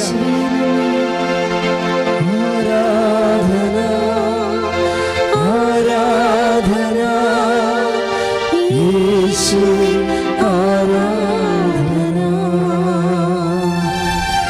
ആരാധന ആരാധന യേശുവേ ആരാധന. മക്കളെ, അനുഗ്രഹത്തിൻ്റെ ഈ നിമിഷങ്ങളിലെ അതീവ സന്തോഷത്തോടുകൂടി പരിശുദ്ധമ്മ ജീവനോടെ നിന്ന് മധ്യസ്ഥം വഹിക്കുന്ന ആരാധനയുടെ നിമിഷം. എൻ്റെ മക്കൾ, ശാരീരികമായ വേദനപ്പെടുന്ന എല്ലാ രോഗാതുരമായ സ്ഥലങ്ങളിലും നിങ്ങളുടെ കൈകളെ വെക്കുക. കൈകൾ വെച്ച് പ്രാർത്ഥിച്ചിട്ട് സൗഖ്യപ്പെടുത്തുന്നത് കൃപാസനത്തിന് കർത്താവ് തന്ന ഒരു പുണ്യമാണ്. അത് മനസ്സിലാക്കിക്കൊണ്ട് തന്നെ എവിടെയെല്ലാം നിങ്ങൾക്ക് വേദനയുണ്ടോ, കഴുത്തിലെ വേദന, സ്പണ്ടിലോസിസിൻ്റെ വേദന, അവന് തൈറോയിഡിൻ്റെ വേദന, ടോൺസിലിൻ്റെ വേദന, സാധാരണ തൊണ്ട അഴുക്കലുണ്ടാകുന്ന വ്യക്തിയാണോ നീ? ചിലപ്പോൾ തലനീരിറങ്ങി അങ്ങനെ സംഭവിക്കാറുണ്ട്. ചിലപ്പോൾ അത് കോവിഡിന് ലക്ഷണമായിട്ട് നീ വിഷമിക്കുകയും ചെയ്യാറുണ്ട്. തലനീറിറങ്ങുന്നവർ തലയിലും കൈവെക്കേണ്ടതാണ്. തലനീറിറങ്ങുന്നത് ചെറിയ രോഗമല്ല, വലിയ രോഗമാണ്.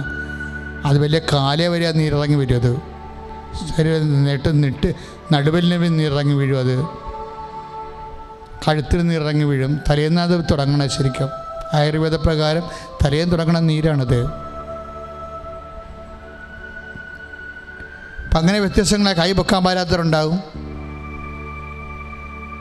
കാല് തളർന്നിരിക്കുന്ന ആൾക്കാരുണ്ടാകും, തളർന്ന പോലെ തോന്നുന്ന ആൾക്കാരുണ്ടാകും. അവരെല്ലാം തലയിലാണ് കൈവെക്കേണ്ടത്. പതകിന് നീര് കെട്ടി കിടക്കുന്ന ആൾക്കാരുണ്ട്, പതകിന് നീര് വെച്ച് പൊട്ടുന്നവരുണ്ട്. നീര് പൊട്ടെന്ന് പറയത്തില്ലേ, അതുപോലെ പൊട്ടണവരുണ്ട്. അവിടെ എല്ലാം കൈവച്ച് പ്രാർത്ഥിക്കുക. ശ്വാസകോശ രോഗികൾ നെഞ്ചിൽ കൈവച്ച് പ്രാർത്ഥിക്കുക. ശ്വാസകോശ രോഗികളെ ശ്വാസകോശ നെഞ്ചിൽ കൈവച്ച് പ്രാർത്ഥിക്കുക. മക്കളെ, ഇപ്പോഴും അമ്മ മധ്യസ്ഥം പ്രാർത്ഥിക്കുന്ന, അമ്മ ജീവനോടെ പ്രത്യക്ഷപ്പെട്ട ഇടമാണ്. അവിടെ നിന്നാണ് ഈ പ്രാർത്ഥന ഉയരണത്. ദിവ്യകാരുണ്യ ആരാധന നടന്നുകൊണ്ടിരിക്കുകയാണ്. ഈ സമയത്ത് നീ പൂർണ്ണമായി വിശ്വസിക്കണം.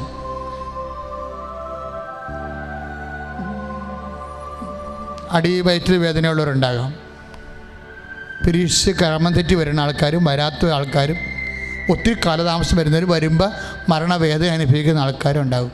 അവരെല്ലാം അടിവയറ്റ് കൈവെക്കുക. നടുവിന് വേദനയുള്ളവരും കിഡ്നി കല്ലുള്ളവരും കിഡ്നിയിൽ ചുരുക്കമുള്ളവരും ഒക്കെ നടുവിന് കൈവെക്കുക. ഹൃദയത്തിന് അസുഖമുള്ളവർ ഇടനെഞ്ചിൽ കൈവെക്കുക. എൻ്റെ മക്കളെ, ഇപ്പോൾ ഇതുകൊണ്ട് സുഖപ്പെടുമെന്ന് കർത്താവിനെ സുഖപ്പെടുത്താൻ പോവുകയാണ്. അമ്മ പ്രാർത്ഥിച്ചുകൊണ്ടിരിക്കുകയാണെന്നുള്ള ബോധ്യം ഉണ്ടാകണം. കാര്യം അച്ഛനെന്ന് പറയുമ്പോൾ നിങ്ങൾ ശ്രദ്ധിക്കണം. 10,000 സാക്ഷ്യം പറഞ്ഞ ഒരു ആൾത്താര ചെയ്യുന്നതുകൊണ്ടാണ് ഞാൻ നിങ്ങളോട് സംസാരിക്കുന്നത്. നമുക്ക് വേറെ തെളിവൊന്നും നമുക്ക് വേണ്ട. യൂട്യൂബിൽ കിടക്കുന്ന സാക്ഷ്യങ്ങൾ മാത്രം മതി നമ്മുടെ തെളിവ്. സന്തോഷമായി ശരീരം മുഴുവൻ വീർത്ത് പൊട്ടണ ആൾക്കാരുണ്ട്. അവർക്കിങ്ങനെ സ്വസ്തിക പോലെ തലയിനെ കൈ ചുരുട്ടി വെക്കാൻ പറ്റും. കാര്യം ആകപ്പാട് വിസർപ്പ രോഗങ്ങൾ, സോറിയാസിസ് രോഗങ്ങൾ, വാതപ്പൊട്ടുകൾ, ചിരങ്ങികൾ, ചൊറികൾ, അപസ്മാര രോഗങ്ങളുള്ളവർ ശിരസിലാണ് കൈവെക്കേണ്ടത്. ന്യൂറോ എല്ലാ രോഗികളും ശിരസിൽ കൈവെക്കണം. മറ്റുള്ളവരെ ഉപദ്രവിക്കണമെന്ന് തോന്നുന്ന പ്രവണത അവസാനിപ്പിക്കാൻ ഈശോ പറയുകയാണ്. അങ്ങനെ രോഗികൾ ഇവിടെ പ്രാർത്ഥിക്കുന്നുണ്ട്, അത് കാഴ്ചയിലുണ്ട്.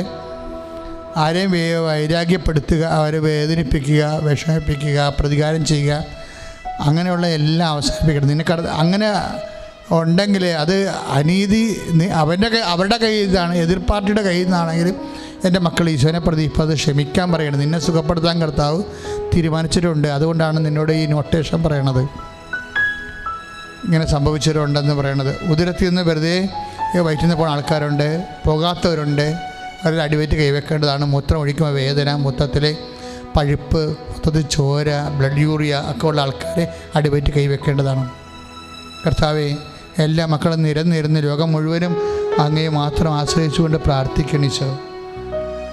ഈശോ ദിവ്യകുർബാന ജീവനോട് എഴുന്നള്ളിയിരിക്കുന്നവനെ, മക്കളില്ലാത്തവർ ഇപ്പോഴും അങ്ങയുടെ തിരുസന്നിധി പ്രാർത്ഥിക്കുന്നുണ്ട്. ഗർഭാധാന ശിശുള്ളവർ പ്രാർത്ഥിക്കുന്നുണ്ട്. കർത്താവേ, നിൻ്റെ വിശുദ്ധ പൗരോഹിത്യത്തെ നീ എന്നും മഹത്വപ്പെടുത്തിയിട്ടുണ്ട്. ഇപ്പോഴും അടിയാൻ അങ്ങയുടെ തിരുസന്നിധിയിൽ നീ നിൻ്റെ അവകാശം ഓഹരിയുമാകുന്ന ജനങ്ങൾക്ക് വേണ്ടി പ്രാർത്ഥിക്കാൻ വേണ്ടി പൗരോഹിത്യത്തെ ഞാൻ ആസ്പദമാക്കി അങ്ങയുടെ തിരുസന്നിധി സമർപ്പിക്കുകയാണ്. കർത്താവേ, കൈവിട്ട് കളയരുത്. കർത്താവേ, മരുന്ന് വാങ്ങാൻ പോലും പണമില്ലാത്തവരുണ്ട്. ഈശോയെ, ഒരു വരുമാനം 10 പൈസ കൈ കിട്ടിയിട്ട് മാസങ്ങളായിട്ടുള്ള ആൾക്കാരുണ്ട്. ഗവൺമെൻറ്റിൽ നിന്ന് റേഷനുള്ളത് കൊണ്ട് മാത്രം ജീവിക്കുന്ന ആൾക്കാരുണ്ട്. കർത്താവേ, അവരെല്ലാം നീ താങ്ങിയെടുക്കണമേ എന്ന് പ്രാർത്ഥിക്കുന്നു.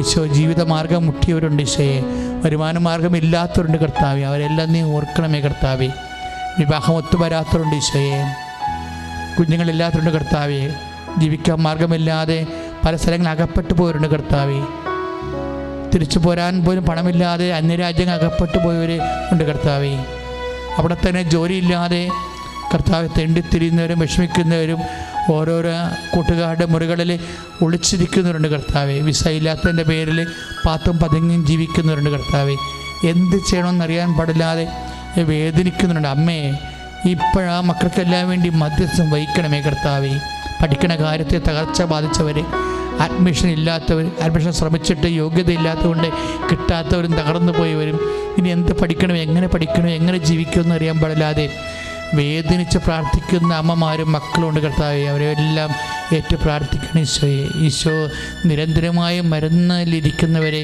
അങ്ങേക്ക് ഏൽപ്പിച്ചൊന്ന് പ്രാർത്ഥിക്കുന്ന കർത്താവെ. അവരെല്ലാം സ്പർശിക്കണമെന്ന് പ്രാർത്ഥിക്കുന്ന മക്കളെ ഓർത്ത് വേദനിക്കുന്നവർ, സംസാരിക്കാത്ത മക്കൾ, ജന്മനാ കർത്താവെ കഴുത്ത് ഉറക്കാത്ത മക്കൾ, കണ്ണ് കാണാത്ത മക്കളെല്ലാം സമർപ്പിച്ച് പ്രാർത്ഥിക്കുന്നു. മുടി കൊഴിയുന്ന മക്കൾ സമർപ്പിച്ച് തൊലി കർത്താവ് ഞെറിഞ്ഞു വരുന്ന അവസ്ഥകൾ, സർപ്പരോഗികളെല്ലാം സമർപ്പിച്ച് പ്രാർത്ഥിക്കുന്നു കർത്താവെ. കർത്താവ് വല്ലാത്ത ഉറക്കമുള്ളവരെ സംബന്ധിച്ച് പ്രാർത്ഥിക്കുന്നു. ഉറക്കമില്ലാത്തവരെയും സമർപ്പിച്ച് പ്രാർത്ഥിക്കുന്നു. ഉറക്കം വരാത്തവരെയും സംബന്ധിച്ച് പ്രാർത്ഥിക്കുന്നു. സ്വരം കേൾക്കുമ്പോൾ പേടിയുള്ളവരെ സംബന്ധിച്ച് പ്രാർത്ഥിക്കുന്നു. വിജയമായ സ്ഥലം കാണുമ്പോഴേ പേടിയുള്ളവരെ സംബന്ധിച്ച് പ്രാർത്ഥിക്കുന്നു കർത്താവെ. ഇരുട്ട് കാണുമ്പോൾ പേടിക്കുന്നവരെ, അങ്ങനെ വ്യത്യസ്തങ്ങളായ ഭയങ്ങളുള്ളവരെ ഒക്കെ സംബന്ധിച്ച് പ്രാർത്ഥിക്കുന്നു കർത്താവെ. കണ്ണിന് കാഴ്ച കുറവുള്ളവരെ ഒക്കെ കർത്താവ്, ശരീരം മുഴുവൻ ഊത്തലുള്ളവരെയൊക്കെ സമർപ്പിച്ച് പ്രാർത്ഥിക്കുന്നു കർത്താവെ. കർത്താവരെല്ലാം സ്പർശിക്കണം. ഈശോ നിൻ്റെ വിശുദ്ധ പൗരോഹിത്യത്തെ ഇപ്പോഴും മഹത്വപ്പെടുത്തുന്ന കർത്താവെ. വീണ്ടും കർത്താവെ നിൻ്റെ പഞ്ചക്ഷതങ്ങൾ അടിസ്ഥാനപ്പെടുത്തിക്കൊണ്ട് അടിയം പ്രാർത്ഥിക്കണം ഈശോയെ. നിൻ്റെ കരചരണങ്ങളെ ആണിപ്പഴുതുകളെ അനുസ്മരിച്ചുകൊണ്ട് അടിയം പ്രാർത്ഥിക്കണം കർത്താവെ. ഈശോ അങ്ങയുടെ വിശുദ്ധ പൗരോഹിത്യത്തെ ഇപ്പം മഹത്വപ്പെടുത്തണമേ കർത്താവെ. നിൻ്റെ തിരുവിലാലം മുറിവിനെ ആസ്പദമാക്കിക്കൊണ്ട് അടിയം പ്രാർത്ഥിക്കണം കർത്താവെ. ഈശോ സർവാംഗം ചമ്മട്ടടിയേറ്റ് നിൻ്റെ ശരീര പാടുകളെ അനുസ്മരിച്ചുകൊണ്ട് അടിയം പ്രാർത്ഥിക്കുന്ന കർത്താവ്. ആ വിശുദ്ധമായ രക്തം കർത്താവ് ഉള്ളംകാലം മുതൽ ഉച്ചവരെ കർത്താവ് ഇപ്പോൾ പ്രാർത്ഥിക്കുന്ന അനേക ആയിരങ്ങളെ കർത്താവ് അങ്ങ് തളിക്കണമെന്ന് പ്രാർത്ഥിക്കുന്നു. എൻ്റെ കർത്താവിൻ്റെ ഉന്നതമായ നാമത്തിൽ, സഭയുടെ അധികാരത്തിൽ, കുരിശിൻ്റെ അടയാളത്തിൽ മാരക രോഗങ്ങൾ, തീരവേദനകൾ ഇപ്പോൾ സ്പർശിച്ചുകൊണ്ട് യേശുനാമത്തിൽ പ്രാർത്ഥിക്കുന്ന മക്കളുടെ രോഗങ്ങൾ യേശുനാമത്തിൽ സൗഖ്യമാകട്ടെ. ഹല്ലേലൂയ, ഹല്ലേലൂയ, ഹല്ലേലൂയ, ഹല്ലേലൂയ. യേശുവേ നന്ദി. ഹല്ലേലൂയ, ഹല്ലേലൂയ.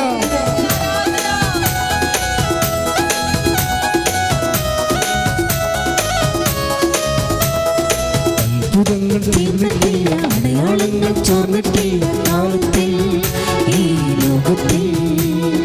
അത്ഭുതങ്ങൾ തീർന്നിട്ടില്ല, അടയാളങ്ങൾ തോർന്നിട്ടില്ല കാലത്തിൽ ഈ ലോകത്തിൽ.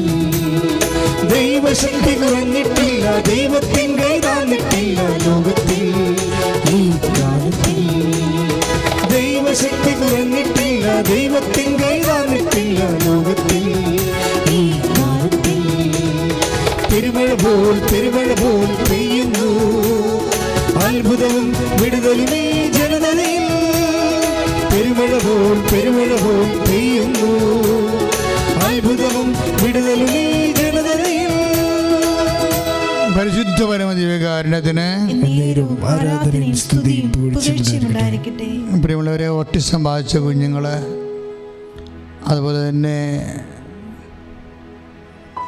ഗർഭാശയത്തിലെ കുഞ്ഞുങ്ങളാണ്. അതിനെടുത്ത് കളയാൻ ഡോക്ടർ പറഞ്ഞിരിക്കുന്നു. എടുത്തു കളയാൻ അമ്മയ്ക്കൊരു മനസ്സുമില്ല, അത് വളരണില്ല എന്നാണ് പറയണത്.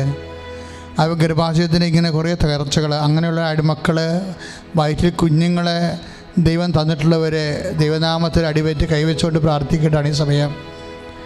പരിശുദ്ധ അമ്മ നിങ്ങളുടെ ഉദരത്തെ സ്പർശിക്കുന്ന സമയമാണിത്.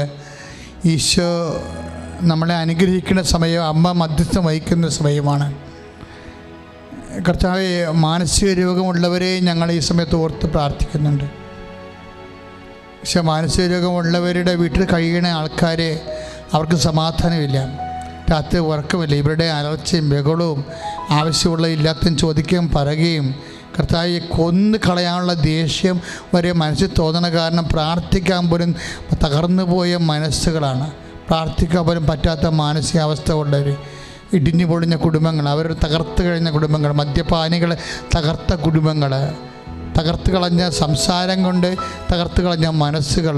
ഇങ്ങനെ എന്ത് ചെയ്യണം, എവിടെ ഓടിപ്പോണം, വല്ലപാടും ചത്താ മതിയായിരുന്നു, അല്ലെങ്കിൽ പണ്ടാരം ചത്താ മതിയായിരുന്നു എന്നൊക്കെ ചിന്തിച്ച് പ്രാഗി ജീവിതം തകർന്നുകൊണ്ടിരിക്കുന്നവരുടെ മനസ്സുകളെ കർത്താവിൻ്റെ വിശുദ്ധമായ രക്തം തളിക്കപ്പെടട്ടെ. കർത്താവിൻ്റെ വിശുദ്ധമായ രക്തം തളിക്കപ്പെടട്ടെ. കർത്താവിൻ്റെ വിശുദ്ധമായ രക്തം തളിക്കപ്പെടട്ടെ. ശ്രുതികട്ടെ. ഹല്ലേലൂയ. കർത്താവിൻ്റെ ഉന്നതമായ നാമത്തിൽ, സഭയുടെ അധികാരത്തിൽ, കുരിശിന്റെ അടയാളത്തിൽ മാരക രോഗങ്ങളും മാനസിക രോഗങ്ങളും യേശുവിന്റെ നാമത്തിൽ സൗഖ്യമാകട്ടെ. ഹല്ലേലൂയ, ഹല്ലേലൂയ, ഹല്ലേലൂയ. യേശുവേ നന്ദി. ഹല്ലേലൂയ. തിരുക്കരത്താൽ താങ്ങി എന്നെ, തിരുരക്തത്താൽ കഴുകണമേ. തിരുക്കരത്താൽ താങ്ങി എന്നെ, തിരു കഴുകണമേ. പെരുമഴ പോൽ പെയ്യട്ടെ, പെരുമഴ പോൽ പെയ്യട്ടെ. യേശുവിൻ രക്തം, യേശുവിൻ രക്തം, യേശുവിൻ തിരുരക്തം, യേശുവിൻ രക്തം, യേശുവിൻ രക്തം, യേശുവിൻ തിരുരക്തം. പ്രീസലാണ് സമാപന ആശീർവാദത്തിൻ്റെ സമയമാണ്. ഇപ്പോഴേ മൗന പ്രാർത്ഥന സമയമാണ്. ആരാധന ജ്വലിച്ചു നിൽക്കുന്ന ദിവ്യകാരുണ്യ അനുഗ്രഹത്തിൻ്റെ സമയത്ത് മക്കളെ അച്ഛൻ വിട്ടുപോയ പ്രാർത്ഥനകളാണ് ഇപ്പോഴും നിങ്ങൾ ഉടമ്പടി ചെയ്ത വിഷയങ്ങളും ഉടമ്പടി ചെയ്യാനുള്ളവരും നിങ്ങളെപ്പോഴും ഓർക്കുന്ന നിങ്ങളുടെ അച്ഛൻ ഈ സമയത്തിൻ്റെ പരിധിയിൽ വിട്ടുപോയ വിഷയങ്ങൾ ഇപ്പോഴും സമർപ്പിക്കുക. വിവാഹ കാര്യമാകാം, സ്ഥലങ്ങൾ വിറ്റുമാറുന്ന കാര്യമാകാം, അല്ലെങ്കിൽ അടുത്ത് വരുന്ന യോഗ്യതാ പരീക്ഷകളുടെ മത്സര പരീക്ഷകളുടെ ടെസ്റ്റുകളാകാം, അല്ലെങ്കിൽ ഫലം പ്രതീക്ഷിച്ചുകൊണ്ടിരിക്കുന്നവരാകാം, പരീക്ഷാ ഫലം പ്രതീക്ഷിച്ചുകൊണ്ടിരിക്കുന്നവരാകാം, ഒക്കെ സമർപ്പിക്കണം.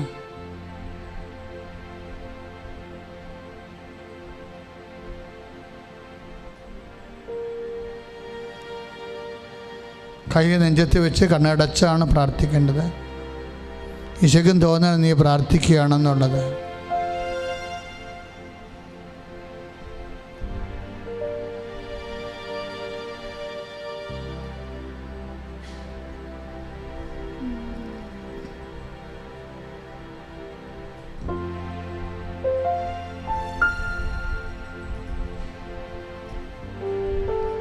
പ്രിൻസിലാണ് ഒരു പ്രധാനപ്പെട്ട അറിയിപ്പാണ് മക്കളെ.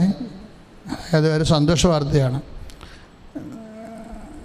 ഉടമ്പടി എടുത്തവർക്കും ഉടമ്പടി എടുക്കാനിരിക്കുന്നവർക്കും ഇത് വലിയ സഹായം ചെയ്യും. അതായത് നമുക്കൊരു പുതിയ പ്രാർത്ഥന, അമ്മ പ്രത്യക്ഷപ്പെട്ട ദിവസമാണ് ഡിസംബർ 7-ാം തീയതി.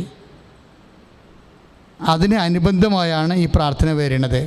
മരിയൻ ഉടമ്പടി നൊവേന പ്രാർത്ഥന ഇന്ന് 6 മണിക്ക് ആരംഭിക്കും.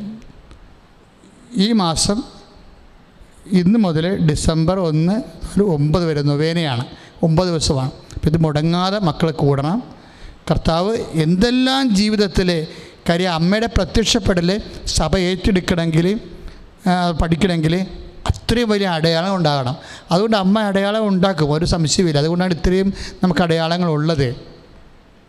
അപ്പം അതുകൊണ്ട് എൻ്റെ മക്കൾ അതിനുവേണ്ടി പ്രത്യേകം ഇന്ന് വൈകുന്നേരം 6 മണിക്ക് തുടങ്ങും. അപ്പോൾ ഒരു നൊവേന പോലും വിട്ടുപോകാതിരിക്കാൻ വേണ്ടി 9 ദിവസത്തേക്കേ ഉള്ളൂ. പിന്നെ വരണത് ഓരോ ചൊവ്വാഴ്ചയുമാണ്. എല്ലാ മാസവും ഓരോ മടിയിൽ ഉടമ്പടി ധ്യാനം ഉള്ള ദിവസം തന്നെ വൈകുന്നേരം 6 മണിക്ക് നൊവേന ഉണ്ടായിരിക്കും. അപ്പം അത് അതിശക്തമായ പ്രാർത്ഥന.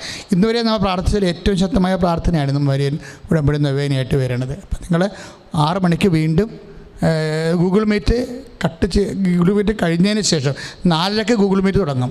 കറക്റ്റ് 5:55 അത് അവസാനിക്കും. 6 മണിക്ക് അത് ലൈവ് കട്ട് ചെയ്തിട്ടാണ് നമ്മൾ ഇതിലേക്ക് കയറുന്നത്. അപ്പോൾ കട്ട് ചെയ്തെന്ന് പറഞ്ഞുകൊണ്ട് ആ ലൈൻ കട്ട് ചെയ്യുമ്പോൾ നിങ്ങൾ ഉടനെ ലൈനിൽ നിന്ന് പോകരുത്. നിങ്ങളവിടെ വെയിറ്റ് ചെയ്യണം. 3 മിനിറ്റിനുള്ളിൽ നൊവേന തുടങ്ങും. അത് വേറെ ലൈവ് ആയതുകൊണ്ടാണ് അങ്ങനെ വരുന്നത്. അപ്പോൾ പ്രത്യേകം ശ്രദ്ധിക്കണം.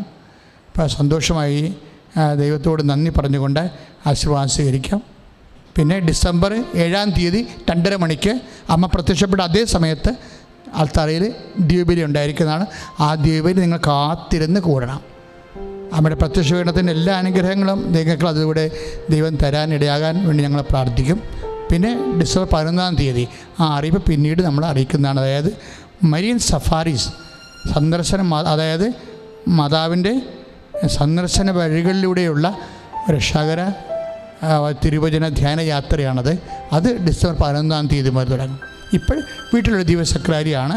അത് വളരെ ഹൃദ്യമായി സന്തോഷത്തോടെ പോകുന്നുണ്ട്. അത് ഡിസംബർ 10-ാം തീയതി സമാപിക്കുമ്പോൾ ഡിസംബർ 11-ാം തീയതി മുതൽ നമുക്ക് മരിയൻ സഫാരീസ് ആരംഭിക്കും. ഇപ്പോൾ ആശീർവാദം സ്വീകരിക്കുക.